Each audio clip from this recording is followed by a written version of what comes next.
ئامادەوانی بەڕێز هاوڕێیانی خۆشەویست بەخێر بن سەرچاوان ئێوارەتان باش بە ناوی ڕێکخراوی ئازادبوون و بە ناوی ئێوەشەوە گەرەوە مافەم هەبێ بە خێراتنی دکتۆر شێرکۆی بەڕێز دەکەین دکتۆر شێرکۆ کرماج و بە ناوی ڕێکخراوی ئازادبوونەوە بە خێراتنی ئەوەی خۆشەویست دەکەین کە کاتتان بەخشی بەم ئێوارە کۆڕی ئێمە کە میوانداری بەڕێز دکتۆر شێرکۆ کرماجمان کردووە. باسەکەی دکتۆر شێرکۆ لە میانەی چالاکیەکانی ساڵۆنی فکری ڕێکخراوی ئازادبوون بە ناوی یا بە ناونیشانی شوناسی ئەنفال و شوناسی ئەمنی یا ئەنفالی شوناسی ئەنفال و شوناسی ئەمنی. دکتۆر شێرکۆ کرماز لە میانەی 35 دقەیە باسەکەیمان پێشکەشەکە و دوجاریش دەرفەتێک یا کاتێکمانە بێ بۆ وەڵام و پرسیار بە هیواین سیمینارێکی باش بەڕێوە بچێ و ئێوەش لی سودمەند بن و زۆر بەخێر بێن. فەرموو دکتۆر.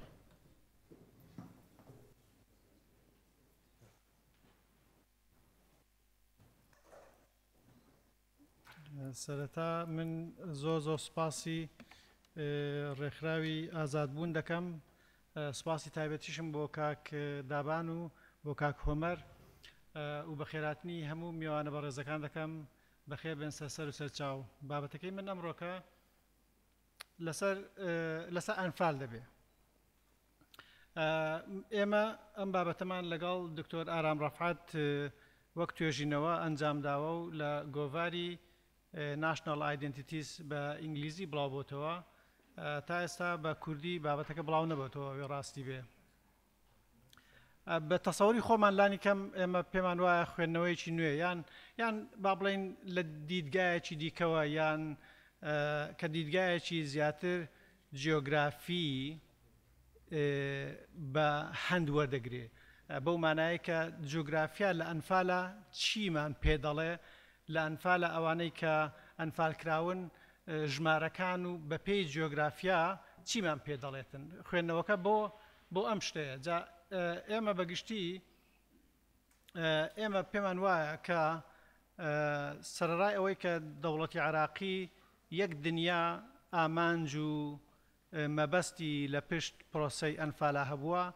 بەڵام دەکرێت دوو هۆکاری سەرەکی یان دوو مەبەستی سەرەکی لە پشت ئەو پرۆسەیە ببینین. ئەویش ئێمە ناومان لێناوە ئەنفالی ئاسایش و ئەنفالی شوناس، ینی لە شوێنێکە ئەنفال بە مەبەستی گۆڕینی دمۆگرافیای کوردستان کراوە، لە هەندێک شوێنانیش بە مەبەستی لە ناوبردننی بزوتنەوەی ڕزگاری خوازی نیشتیمانی کوردستان ئەنجام درراوە. ئێمە بۆ ئەو شتانە کۆمەڵێک داتامان با بڵێن پشت پێبەستووە. خۆتان لەوانەیە ئاگداری ئەوە بن کە بەڕاستی یەکێک لە کێشە هەرە سەرەکیەکانی هەر کەسێک کە توێژینەوە لە بواری ئەنفالا بکە پرسی داتایە. داتای لێرەش مەبەسم لە داتای پشت پێبەسرا و متمانە پێکراوە. داتاکان بەڕاستی ئەوانەی کە لەلایەن با بڵێن حکوومەتی هەرێمەوە ئەنجام دراون بەڕای من بە هیچ شێوەیەک جێگەی نەمتمانە نا هیچ سەرەداوێکی دەست دەکەوێت لەوەی کە مەبەست لەو داتایانە چییە. ئەوەی من ئاگادار هەموو ئەو قسانەی کە من دەکەم تا ئەو ڕادەیە کە من ئاگادار بم، چونکە لەوانەیە شتە بێ من ئاگادار نەبم لێ. بەڵام هێڵکاریە کراوە لە ساڵەکانی 2005 و 6 و 7وانە بەپێی ئەوەی کە لە کتێبی هێڵکاریەکە نووسراوە دەبێ 1500 کەس ئیشیان لەسەر ئەم داتا کۆکردنەوە و نووسینی ئەم هێڵکاریە کردبێ. بەڕای من ئەگەر 1500 کەس لەسەر هەر توێژینەوەکە ئیش بکە، دەبواە تا ئێستا ئێمە بزانین قۆندەرەی ژمارەی قۆندەرەی ئەنفالکراوەکانیش دانە بەدانە چیان لە پێ بووە لە کاتی ئەنفالکردنە، نەک ئەوەی کە ئێمە نەزانین چەند کەس با بڵێن لەم گوندە ئەنفالکراوە، لەم ناوچەیە ئەنفالکراوە، لەم حەوزەیە ئەنفالکراوە، لەم پارێزگایە ئەنفالکراوە،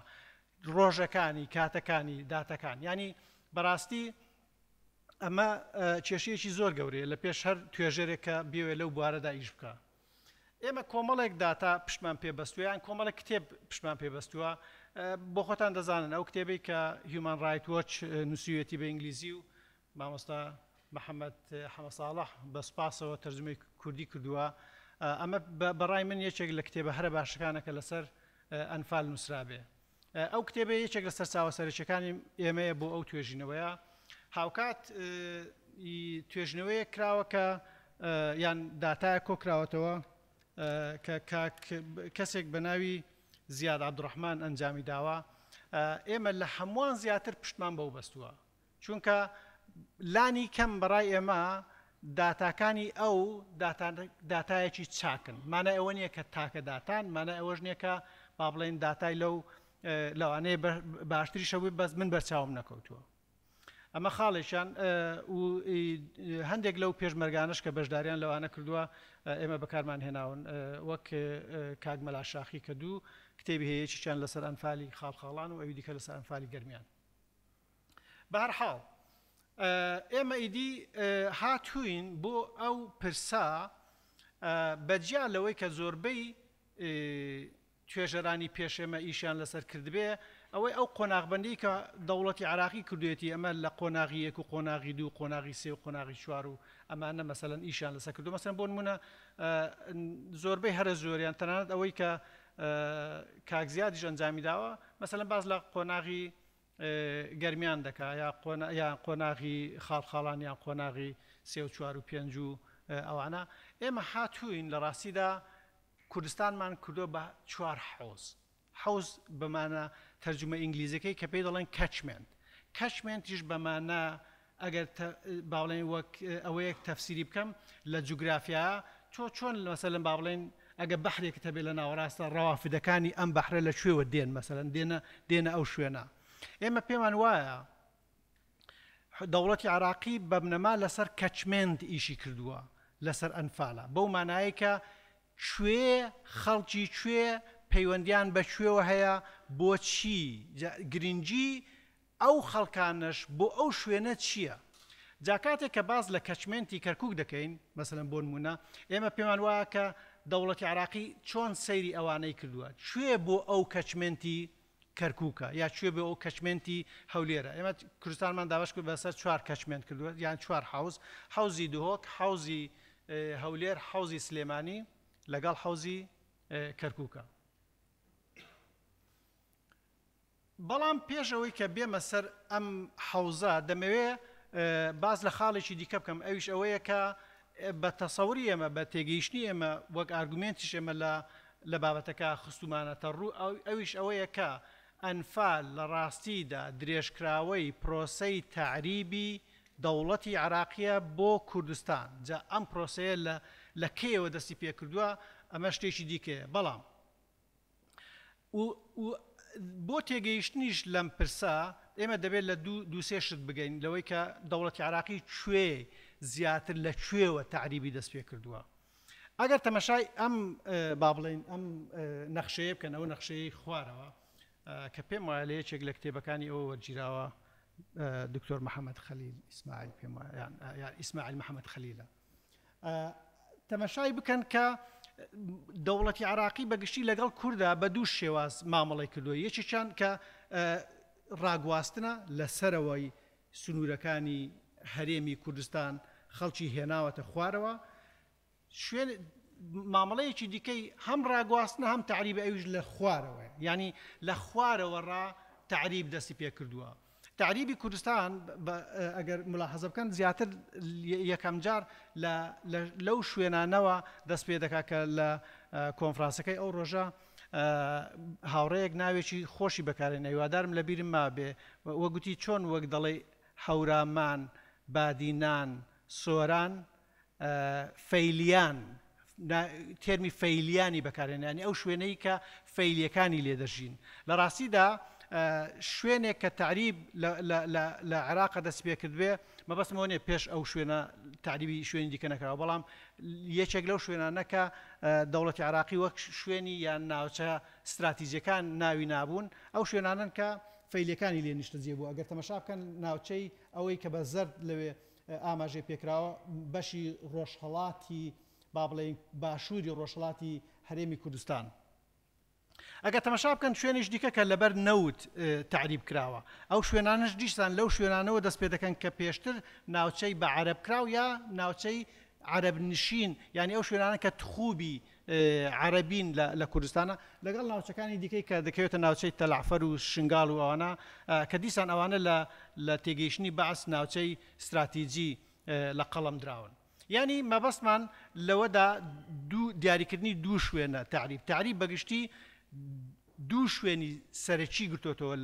لە عێراقا یا لە تێگەیشتنی دەوڵەتی عێراقیە ئەویش ئەوە بووکە ناوچە استراتیجیەکان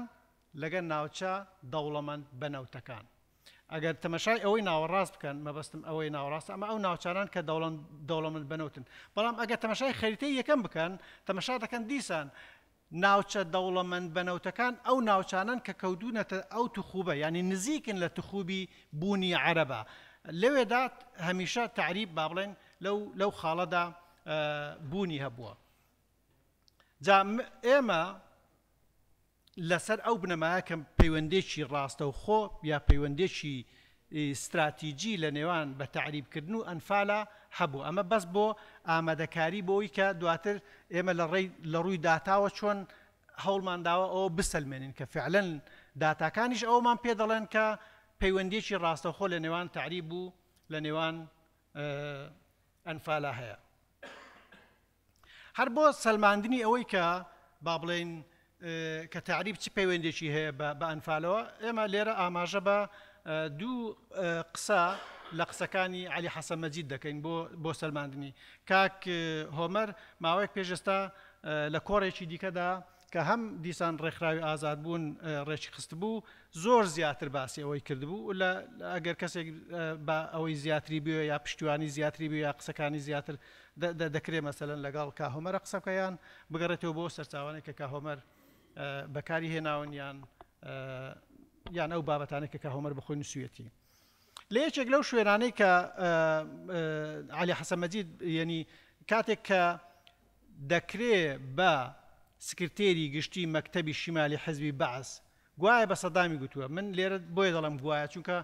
لە ڕاستیدا من ئەم قسەیەم وەک قسەیەکی نووسراو لە هیچ شوێنەکە نەبیستووە بۆ نووسراو بیستومە لە هەموو شوێنە بەڵام هەرچی ئەوەیە باز لە گوایە دەکاتن بەڵام قسەکە زۆر پێدەچێت لە ڕاستیان نزی بێت چونکە بوو بە قسەیەکی متەداول بە تایبەتی ئەو سەردەمان. یعنی کاتێک کە عەلی حەسەن مەجید دەنێردرێ بۆ ئەو شوێنە ناڵێ من دەچم ئەو خەڵکە لەوێ ئەنفالەکەم جینۆسایدی کوورد دەکەم بەڵکو ئەو دەڵێ من دەچم ئەو خەڵکە لەوێ دەکەم بە عەرەب یعنی گرنگی ئەو قسەیەی مەبەستمەوەی کە تعریب چەندە لە ئەنفال با بڵێن پەیوەندی هەیە ئەو بە عەرەبی دەڵێ گوایە بە سەدامی گوتووە ئەڕۆح للشمە لۆ ئەلبس سروال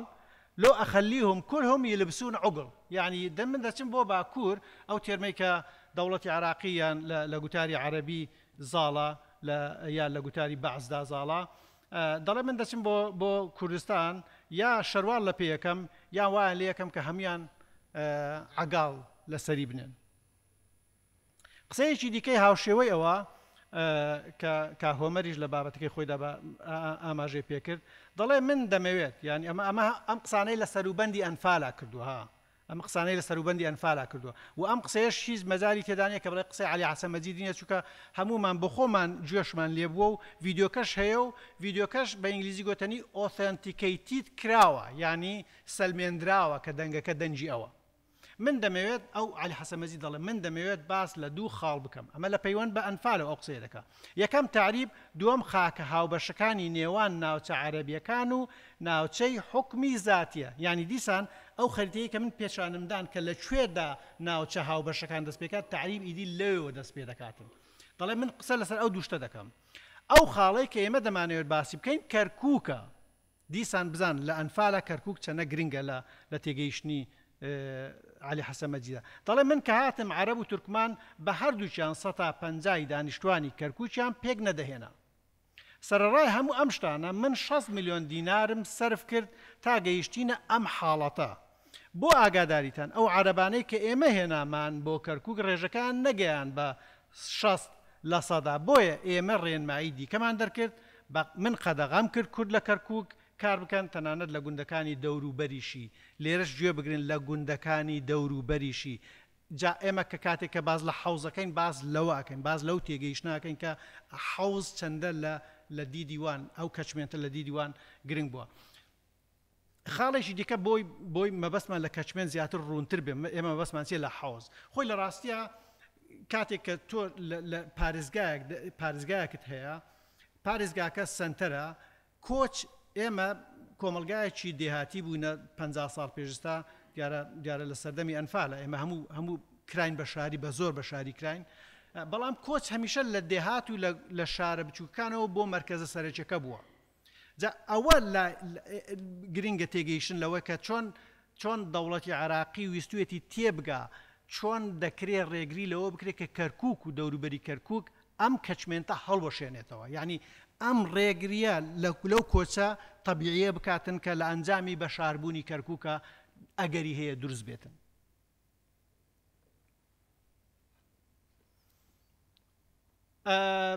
ئەمن قسەم لەسەر ئەو پرسەکرد مێتۆدی یان با بڵێن لەبەرەوە لەوە تێپەڕە بم وەک گوتم مەسەلەن ئێمە بە بنەما لەسەر کەچمێن ئیشمان کردو ئەگەر تەماشای ئەم خەریتەیە بکەن با بڵێن ئەوەی بە نوقتەی با بڵێن بەو نوقتانە دەست پێکە ئەمە لا ئێمە کەچمێنتە ئەوەی بە خەتە تۆخەکە نووسراوە لە ڕاستیدا ئەسلی قۆناغە یعنی ئەو قۆناغبەندی کە دەوڵەتی عراق کردوێتی یان زۆربەی توێژەرەکان ئێستا لەسەر بنەمای ئەو قۆناغبەندیە دەڕۆن. جا قۆناغی با بڵێن هەشت کە بادینانە و 5 و 6 و 7 مەسەلەن با بڵێن هەولێرە ئەوەی کە جیاوازیی سەرەکی کە لەو با بڵێن لەو نەخشەی و هێلکاری کە ئێمە دەیکەین ئەگە ملاحەزە بکەن لە قۆناغی چوارەمە یا لە ئەوەی کە پێدەگوتێ خاڵخاڵان ئێمە ئەو بەشەی کە کەوتۆتە ڕۆژاوای زێی بچووک وەک بەشێک لە قۆناغی چوارمان حساب نەکردو بەڵکو وەک بەشێک لە کەچمێنتی هەولێر حسابمان کردو ئەمە یەکێکیان دەبێ ئاگاداریەوە بن. لە قۆناغی دووەمیشە کە بە ئەنفالی قەرەداغ حساب دەکرێت ئێمە بەشێکی باشووری قۆناغی ئەنفالی قەرەداغمان وەک بەشێک لە کەچمێنتی کەرکووک حساب کردووە بەشی باکووریشی وەک بەشێک لە کەچمێنتی سلێمانیمان حساب کردووە. دواتر دێمە سەر ئەوەی کە بۆچی ئێمە ئاوامان کردووە زیاتر بۆ ئەوەیە کە لەوێدا بسەلمێنین کە چ جۆرە مامەڵەیە کراوە لەگەڵ ئەو خەڵکانەی کە لەو شوێنانەدا هەن.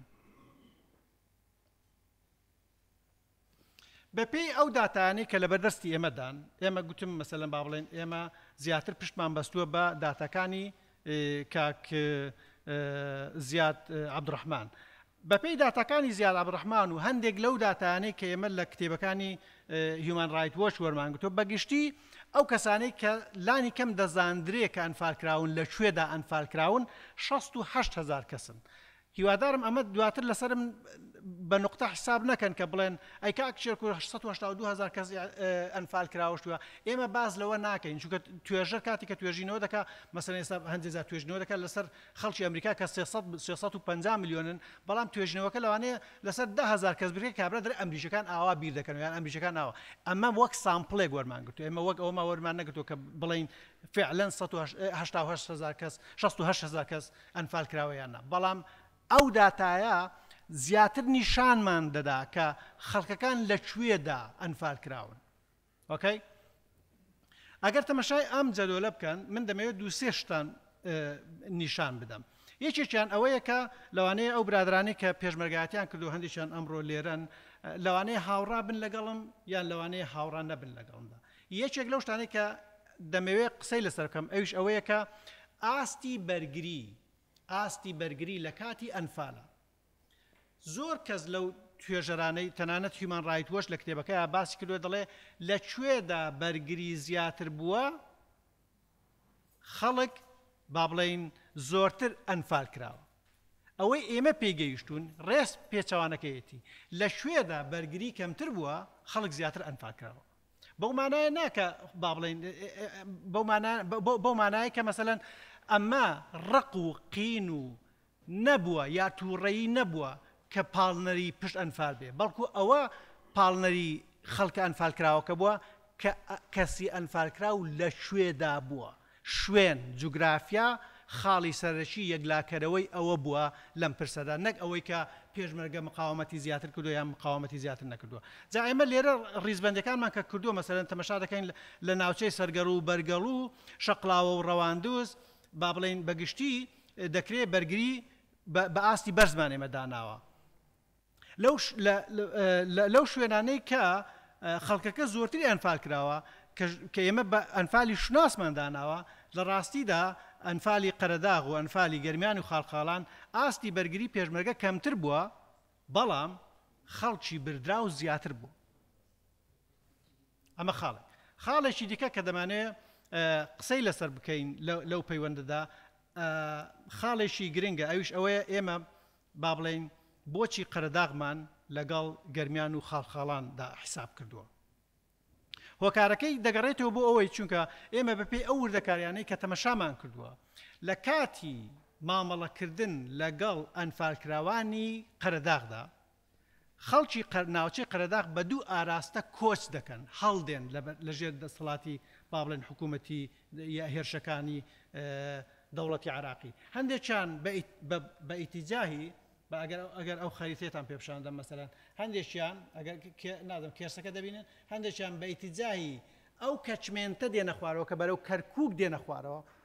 لێرە باس بکەین ینی هەندێکیان لێرەوە لە قەرەداغەوە لەو ناوچەیە ئاوا دێنە خوارەوە هەندێکیان بۆ سلێمانی دەڕۆن بەپێی ئەو توێژینەوانەی ئێمە کە کردومانە ئەوانەی هاتوونەتە خوارەوە گیراون و ئەنفال کران ئەوانەی چوونەتە سەرەوە بەگشتی ئازاد بوون. جا من ئێستا کە دێمە سەر ناوچەی کەرکووک ناوچەی کۆیە هەفتەی ڕابردوو هەمان بابەتم لە کۆیە پێشکەش کرد کۆیەکان بەگشتی لێم عاجز بوون لەبەرەوەی کە وەگەوەی کە بڵێم حکوومەتی بەعز خەڵکی کۆی خۆش دەوێت بۆیە خەڵکی کۆیی ئەنفال نەکردووە یان لەبەرەوەی کە بڵێم ئێستا بڵێم حکوومەتی دەوڵەتی عراقی خەڵکی سلێمانی خۆش ویستوە ئەوەی بەرەو سلێمانی ڕۆیشتووە ئەنفالی نەکردووە. ئەمە هیچ پەیوەندی بەوە نییە. ئەمە پەیوەندی بەو استراتیزیەوە کە لە عەقڵێتی بەعزدا هەبووە کە ئەگەر کەسەکە بێتە ئەم بەشەی نزیک کەرکووک مانای بوونی زیادبوونی بوونی کەرکووکە لەوێدا. ئەوەی کە دەچێتە دەرەوەی ئەوە ئەو چونکە ئەوەی کە استراتیزیەتی بەعسی دیاری کردووە استراتیزیەتی دەوڵەتی عراقی دیاری کردووە ئەوە بووە کە لەکوێدا ناوچە استراتیژیەکانی کوردستان هەن ناوچە پڕنەوتەکانی کوردستان هەن ئەو دەیەوێت کوێ تەعریب بکە. ئەمەیە جا ئێمە با بڵێن ئەنفالەکەمان دابەش کردووە بەسەر دوو ناوچەیەکیان ئەوانەی کە هەدەف لێی ئەنفالی ئاسایش بووە یعنی لە ناوبردنی هێزی پێشمەرگە بە کوردەکەی بڵێن بۆی ناوی دیکە نەڵێن هەندێک ئێستا دەزانم ئەگە بڵێم بزوتنەوەی ڕزگاری نیشتیمانی خەڵکی کوردستان کەسێک بێتم بڵێ کاکشێکە تۆ بەڕاستی پێ دوای ئەمە بزوتنەوەی ڕزگاری خوازی نیشتیمانی کوردستانە واز لەوە بێنی لەکوێدا مەبەستەکە لە ناوبردنی هێزی پێشمەرگە بووە و لە کوێشدا مەبەستەکە لە ناوبردنی کورد خۆی بووە. ئەنفالی ئاسایش مەبەست لە ناوبردنی هێزی پێشمەرگە بووە ئەنفالی شوناس مەبەست لە ناوبردنی خودی کورد بووە.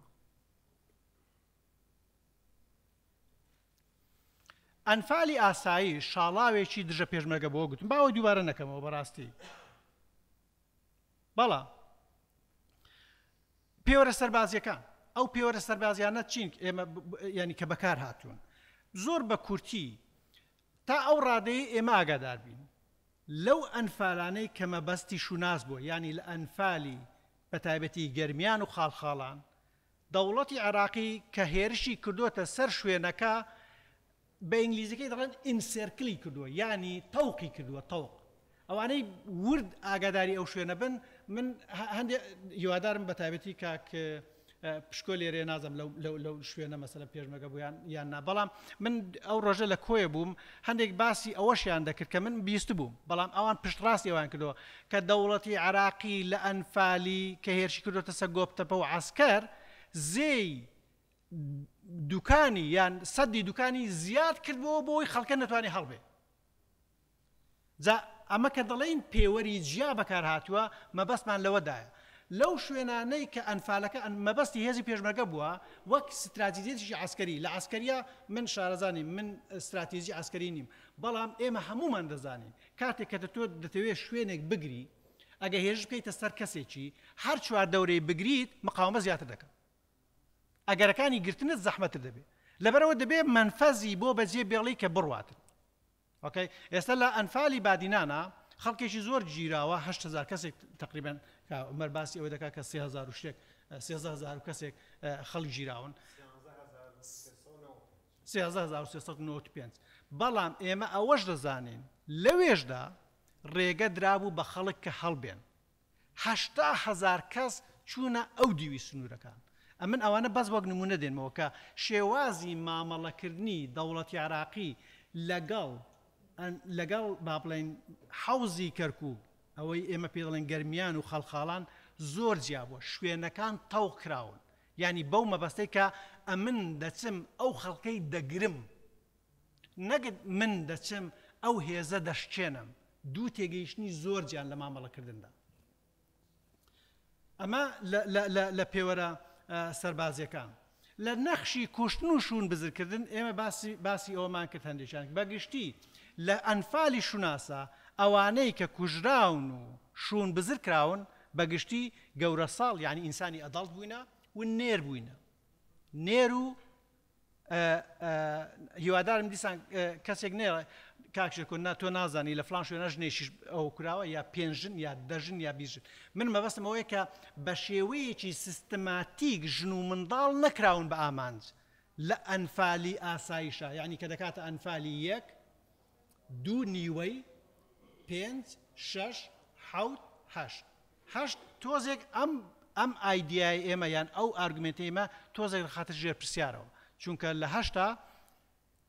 زیاتر لە 10,000 کەس بێسەرتەنانەت گۆڕی من دوێنێ لەگە کاوەمەرە قسەم کرد گۆڕەکانیشان دیارنین لە زۆربەی شوێنەکانی دیکە گۆڕی بە کۆمەڵ دۆزراوەوە بەڵام گۆڕی بە کۆمەڵی بادینیەکان نەدۆزراونەتەوە ئێمە قسە لەسەر ئەوە دەکەین کە مەسەلەن بەگشتی ئەوانەی کە شوون بزر کراون لە ئەنفالی ئاشسایشە نێری گەورە ساڵ بووینە ئەوانی دیکە کە لە ئەنفالی شوناسە گیراون بەگشتی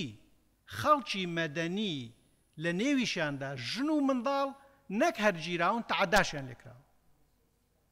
ینی مامەڵەکە مامەڵەیەکی زۆر جیا زۆر سیستەماتیک و زۆر جیا ئەوەی زۆرینەی ئەوانەی کە کوژراون و شوون بزر کراون بەپێی ئەو داتانە ئێمە لێرە خستومانەتە ڕوو 188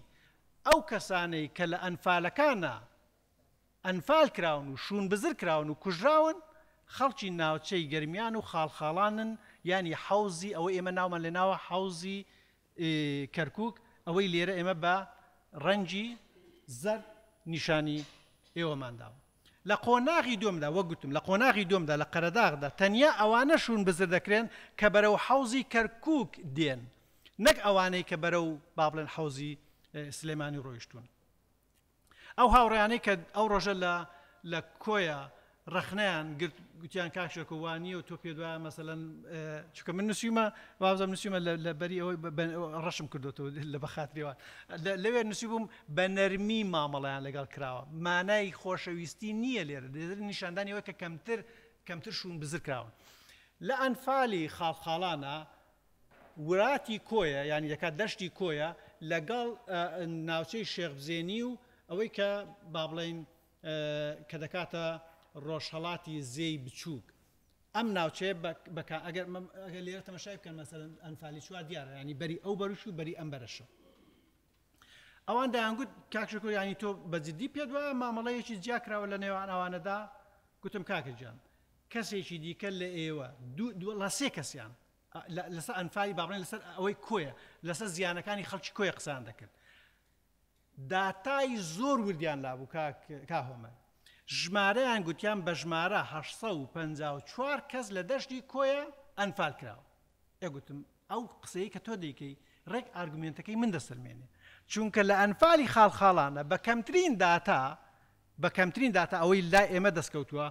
7201 کەس کە ئەنفال کراوە کاتێک کە لەم بەرە و لەو بەری ئەو ینی لە بەری با بڵێن کەرکووک لە حەوزی کەرکووکە 6167 کەس ئەنفال دەکرێ لە بەری ئەو بەریش 800 کەس ئەنفال دەکرێ ئەمە نیشانەی ئەوەیە کە بە شێوازێکی جیا مامەڵە لەگەڵ خەڵکی ئەم بەرەی زێ لەگەڵ خەڵکی ئەو بەری زێیە کرا پوختەی باسەکە پرسیار ئەوەیە بێجگە لە گرنگی استراتیژی و دەوڵەمەند بوون بە نەوت چه هۆکارێکی دیکە ئەمە چکە ئەوانەیە ئەو قسانێکە کردمان هەمووی دەگڕێتەوە بووی بۆچی وا لە خەڵکی کەرکووک کراوە نەوتی لێ بۆ نەوت ئەوەیە چونکە لە استراتیژیەتی دەوڵەتی عێراقیا گرنگتر بووە بەڵام ئێمە بە پشتیوانی لە هەندێک شتی دیکەش دەمانوێت دیسان ئەم شتە بسەلمێنینەوە کە لە دەرەوەی نەوتیشە مەسەلەکە چی بووە. کوردەکان بەگشتی بەردەوام کەرکووکیان وەک بەشێکی زیان نەکراوە لە مێژوو جوغرافیای کوردستان نیان دیوە و لەم فاوازاتەکان داوایان کردو. دیسان تکایە پرسیاری ئەوم لێ مەکەن کاک شێرکۆ توخوا بەجددی پێت وایە سەرکردایەتی کوردی داوای کەرکووکی کردووە. من باز لە کورد دەکەم، لە تێگەیشتنی کوردە. کورد بەگشتی پێی وایە کە کوردستان بەشێکی جیانەکراوەی کوردستانە. دەوڵەتی عێراقیش ئەوە دەبینێ، ئەوە نابینێ کە سەرکردایەتی کوردی ئەمڕۆ مفاوەزەی لەسەر دەکای ئەم مفاوەزەی لەسەر ناکە، ڕازیە یا ڕازی نییە، چۆن مامەڵەی لەگە دەکایان چۆن مامەڵەی لەگەڵ ناکە. ئەو استراتیژیانە بیر دەکاتەوە. دەزانێ بۆ زەمانەتکردنی مانەوەی کەرکووک وەک بەشێک لە عێراق دەبێ ئێمە بە ئینگلیزی لە بابەتەکەمان دی کوردیفای بکرێ، یعنی بە ناکورد بکرێ، کوردی لێ بسڕێتەوە. حکوومەتە یەک لە دواییەکانی عێراقیش هەمیشە ڕێک پێچەوانەوە پێیان وا بووە دانی کەرکووک بە کورد دەبێتە مای سربەخۆیی و جیابوونەوەی کورد لە عێراق. تارق عەزیز ئەمە قسەی دەقێکی با بڵێن جێگەی متمانەیە من بۆ سەرچاوەکەم هەیە. تارق عەزیز لە چاوپێکەوتنێکە لەگەڵ نازام چێ نعناعە کتێبێک حەمیدە نانا لەو چاوپێکەوتنا کتێبەکە تاوی کتێبەکە یەک چاوپێکەوتنە دەڵێ نابێت کەرکووک بخرێتە سەر ناوچەی ئۆتۆنۆمی چونکە ئەگەر وا بکەین ئەوە دەبێتە هەنگاوی یەکەمی جابوونەوەیان، یعنی کورد بە کەرکووک جا دەبێتەوە. لەبەرەوە دەبێت چی بکەین؟ دەبێت کورد دی کوردیفای بکرێ، کەرکووک ببوورێ، کەرکووک دی کوردیفای بگرێ. ئەو شتانە بەگشتی لەوانەیە هەندشتی لە دیری حکوومەتی عێراقی وەک دوچارەش تەمەشاکراوە. ئەنفال وەک دوچارە ئەوانەی کە لەسەر ئەنفال و جینۆسایدا ئیشیان کردووە دەزانن دوچارە فاینل سۆلیوشن تێگەیشتنێکی نازیەکان بووە، یعنی ئیدی ئەوانە لە ناو دەبین. ئەمە سەرەتاییەوە، یعنی هەندێک کەسێک لەوانەیە پێوا بێ بڵێ کاکشێک ئاخر ئەنفال لە قۆناغی هەشتەما کۆتایی پێهات.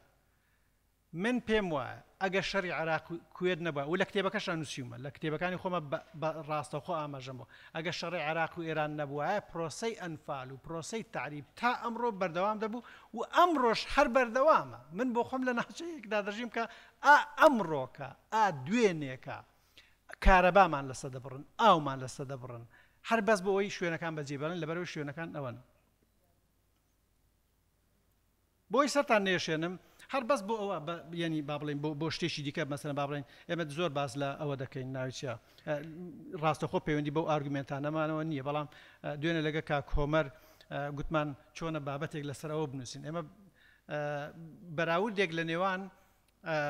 نێوان ئەنفال و یان جینۆسایدی کورد و جینۆسایدی گەلانی دیکە. طبعا بابەتەکەی لەگە کاوەمەر هیوادارم کە بیکەین ئەویش نەکرد لەسەر جیاوازەکان بەڵکو لەسەر لێکچوونەکانیش، لە شوێدا لێک دەچن لە شوێدا لێک ناچن. ئەوەی ئێمە پێڕاگەیشتن لە با بڵێن لە توێژنەوە سەرەتایەکانمان لەگەڵ دکتۆر ئارامە، ئەویش ئەوەیە کە لە ڕواندە و بۆسنا بۆ نمونە ئەو خەڵکانەی کە جینۆساید کراون یان ئەو خەڵکانەی کە گیراون میلیشیاکان یا کەسی لابەلا تعدای لە ژن کردووە، تعدایان لە ژن کردووە. لە دەوڵەتی عێراقا یان لە جینۆسایدی کووردا ئەوانەی کە تعدایان لە ژنە کورد کردووە بە زابط و ینی بە پلە لەسەرشانی تعدایان لە ژنی کورد کردووە. بەو مانایە کە ئەوەی تعدای کردووە دەوڵەتی عێراق و ئەیجنتی دەوڵەتی عێراق بووە، نەک کەسێک لابەلا مەسەلا ئەو شتەی کردبێ. و لە ناو موسەساتی دەوڵەتی عێراقیە لە نوگرە سەلمانە ئەمی شەکراوە لە زیندانی دەوڵەتدا ئەم شتەکراوە، نەک لە ماڵێکی لابەلادا، چونکە لە هوتیەکان و تووسەکان زۆر تعدایان لێکدی کردووە، بەڵام لە ماڵەکانە لە شوێنەکە لە کۆڵانە نازام لە شوێ. بەڵام شتی وا زۆر بەدەگمەن ڕوودەدا کە لە نێو موسەسەیەکی فەرمی دەوڵەت کەسێکی فەرمی دەوڵەت بۆ خۆی ئەم تاوانەی ئەنجامدا بێ. شتێکی دیکە کە جینۆسایدی کورد زیاد دەکاتەوە لە جینۆسایدی زۆربەی وڵاتەکانی دیکە، ئەویش ئەوەیە کە تەنیا لە جینۆسایدی کوردستانە کیمیاباران بە کیمیایی لەو کەسە ئەنفال کراوەکان یان لەو کەسانی کە بە ئامانج کراون کە هەموو قۆناغەکانی ئەنفال پێشمەرەکان دەتوان پشتڕاستی ئەو شتە بکەنەوە، هەموو قۆناغەکانی ئەنفال بە کیمیاباران دەست پێ کردووە. خاڵێکی دیکەی کە با بڵێن لەگەڵ ئەوەی کە ئەنفالی بۆسنیەکان لەگە ئەنفالی کوردستان یا ئەنفالی گەلی کورد زیاد دەکاتەوە ئەویش ئەوەیە کە ئەنفالی بۆسنیەکان زیاتر ئەوەی کە لە هەندێک لە ئەدەبیاتی ئەنفالە پێدەڵێن نێرکوژی ئێمە لە ئەنفالی بارزانەکانە ئەنفالێکی نێرکوژیە یعنی مەبەست لێیدا ڕەگەزێکی معەیەن بووە لەوەدا لە ئەنفالی بارزانەکانی نێرکوژی بووە لە بۆسنێشە هەر بامان شێوە ئەنفالی سەرەکی یعنی هەدەفی سەرەکی ئامانی سەرەکی نێر بووە ڕەگەزی نێر بووە بەڵام لە ئەنفالی جینۆسایدی کووردا بەس نێر نەبووە مانایەوە نییە کە نێر ئەوە نەبووە من گوتم لە ئەنفالی شونا لە ئەنفالی ئاسایشە ئەنفالە ئەمنیەکە نێر زیاتر مستهدف بووە بەڵام لە ئەنفال بەگشتی ژن پیاو منداڵ کچ هەمووی بە ئامانج کراون ئەمن زۆر سوپاسان دەکەم مەمنونتانم هیوادارم درێژم نەکرد بێتەوە بابەتەکە زۆر سپاس زۆر دەستخۆش دکتۆر زۆر سپاس بۆ ئێوەی ئازیز کە گوێبیست بوون و تا ئێستا تەحمڵتان کرد ئێستا دەرگای گفتوگۆکەینەوە بەڵام بەرەوەی بچینە ناو باسەکان ماوانەوە بۆ پشتیوانی دکتۆر شێرکۆ خاڵێک زۆر زۆر بەرگرنگ ئەزانم ئەویش درێژە پێدانیان فالە واتە ئێمە لە دوای لێبوردنی شەشی ئەیلولی 1970 کۆتایی پێنێنین لێو کۆتایی پێنێنین لەبەرەوەی من کۆمەڵێک بەڵگەم لایەوە کاک جیاد محەممەدی بەڕێز و خۆشەویست ئەو تەرجمەی کردووە لە عەرەبیەوە ئەم خاڵە زۆر گرنگە خۆزگە لەگەڵ دکتۆر شێرکۆ لەسەر ئەوەش متەفیق بووینایە بە قسەی سەدام حسێن خۆیەوە بەڵگەکانمان پیشان باە کە باز لە عەمەلەی مزدەوج 24ەکە عەمەلەی مزدەوج 24 باز لە وەجباتی با بە زمانە عەرەبیەکە بڵێم باشترەگا مخەڕبین الئەکراد کوردە تێکدەرەکان کە بە وەجبات وەجبەی وا هەیە 2400 کەسە وەجبەی وا هەیە 1850 کەسە وەجبەی وا هەیە 850 کەسە ئەمانە بە براون بۆ سوێرە خوێنیان لێگرتوون بۆ دروستکردنی و عەمەلی مزدەوەجە کە سەدام هەڕەشەی سووتانی ئیسرائیل یەکەت بەوە بۆیە بە بڕای من نابێ پەلە بکەین لەوەی یار لە خۆمانەوە ڕقام لێبین بەوەی بڵێن لە مانگی نوێی ساڵی هەشتاواش ئەنفال کۆتایی هات ئەو بەڵگانەی لای منە هی ساڵی 1990 27 شەشی ساڵی 26 حوزەیرانی ساڵی 90 تایە و پێم وابێ ساڵی 91 تایە ئەو بەڵگانە پارێزراون و بە قسەی سەدام حوسێنیشەوە پرزنتێشنێکمان لێ دروست کردو و پێشکەشیەکەین من دووبارە دەستخۆشی لە دکتۆر شێرکۆکەم ئێستاش دەرگای گفتوگۆکەینەوە بەڵام یەک تکام هەیە بە باسەکەمان لە چوارچەوەی ئەنفالا بێ یەکێک لە گرفتە گەورەکان ئێمە ئەوەیە داوای گەورە ئەکەین مەسەلەن داواکەین ئەنفال بە دنیا بناسیێنین کە هێشتا ئێمە خۆمان نەمانناسی و یەکێک لە خاڵک گرنگەکانی ئەم باسە ئەوەیە کە ئەمانەیە خۆمان بیناسیێنین کە ئەنفالمان ناسی ئەتوانین بەحسیش بناسین و کە خۆشمان ناسی ئەتوانین هاوسۆزیش بۆ خۆمان دروستکەین و بە دنیاشی بناسیێنین من دووبارە دەستخۆشی لە یەکەم و ئێستاش ناوە نووسین و لە خزمەتان نابین سپاس دەستخۆش دکتۆر دەستخۆشیش بۆ ڕێکخراوی ئازاد بوون و کاک عومەریش ئەلکی کێشا بۆ پێشکەشکردن و بەڕێوەبردنیەم دانیشتنە من لە ناو تەفاسیلی ئەو شەڕانە بووم و ورد تایە بووم بۆ هەندێک زانیاری ورد هەیە کە پێویستە کاجەرابیشت و خەڵکیش بیزانن بە شێوەیەکی گشتی لە تێز و لە خوێندنەوەکانی جەنابەت بۆ مێژوو بۆ زۆر مەسایلی تر ئەمێوە بڵێم زۆر کۆکین یعنی خاڵی جیاوازی بچووکمان هەیە زۆر کەمە ڕەنگە هەندێک خاڵی جەوهەری بن بەڵام جیاوازیەکی زۆرمان نییە لە بیرکردنەوە لەگەڵ جەنابتا من لێرە جیاوازیەکی زۆرم هەیە ئەوش پەیوەندی بە دقت نەکردنی جەنابتەوە نییە دڵنیام ئەزانم چەند پیاوێکی بە دقەتی وەکو توێژەرێک و پەرۆشەکەش دەزانم کە خەمەکەت تێگەشتێکی استراتیجیت بۆ مەسئلەکان هەیە ئەم بەستی بەیەکەوە بۆیە لەوە دڵنیام بەڵام وەختێک داتای هەڵە دێتە بەردەست باشترین و لێهاتووترین توێژەری دنیا داتای هەڵە ڕیاری هەڵە استنتاجی هەڵە ئەوانە دروستەکە و داتاکان ئەمەیە بڵێم لە ئەسڵا ئێمە ئیسرائیلی دووەمین لە عورفی بەعس و لە تێگەشتنی بەعس و ئیسرائیلی دووەم دوژمنی خوێنەخواری عەرەبە، هەموو جیهانی عەرەبە. ئەمە وەکو خۆیان ئەڵێن من المحیط إلى الخەلیج ئەگرێتەوە. بۆیە جەنابەت ئیشەکەت زۆر بۆ ئاسان کردم و تەسەوریش مەکرد جەختت لەسەر کرد بێت و ئەویش چارەسەری کۆتاییە. من ویستم قسە لەوە بکەم بەڵام جەنابەت تاکید لێ کردوتەوە بۆیە لەسەر ئەم مەسەلەی قساکەین. ئەنفال وەکو چارەسەری کۆتایی ئەوە بووە کە کورد لە ناوبەرێ، کورد لە ناوبەرێ ئیتر بە فیزیکی لە ناوێ با کەلتوری لە ناوە با وای لێ ئەکا وەکو کورد نەمێنێ عەرەبی قساکە کەلتوری زمانی چیوانە بێتە عەرەب لە ناو محیتێکی عەرەبیە. ئەمە پێشتر هەبووە بەد حاڵیبوونێک هەیە لە بەکارهێنانی دەستەواژەی ئەنفالە. دەستەواژەی ئەنفال بەڕەسمی لەلایەن ڕژێمی عێراقیەوە 88 دەست پێکە. ئێمە دەستەواژەی ئەنفالمان بەکارهێناوە بۆ هەموو بوارەکانی جینۆسایت، بۆ هەندێک بواری تریش مەجازن بە هەڵە بەکارهێنین.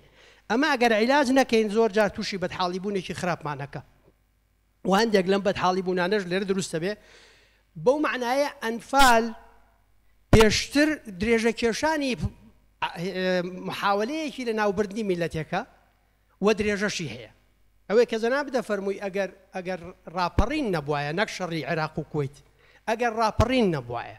شەڕی عێراق و کوێیتیش کە ڕوویدا، ئەگەر ڕاپەڕینی گەلی کوردستان نەبوایە و بەشێکی زۆری کوردستان ڕزگار نەکرایە بە تەبیعەتی حاڵ ئێستا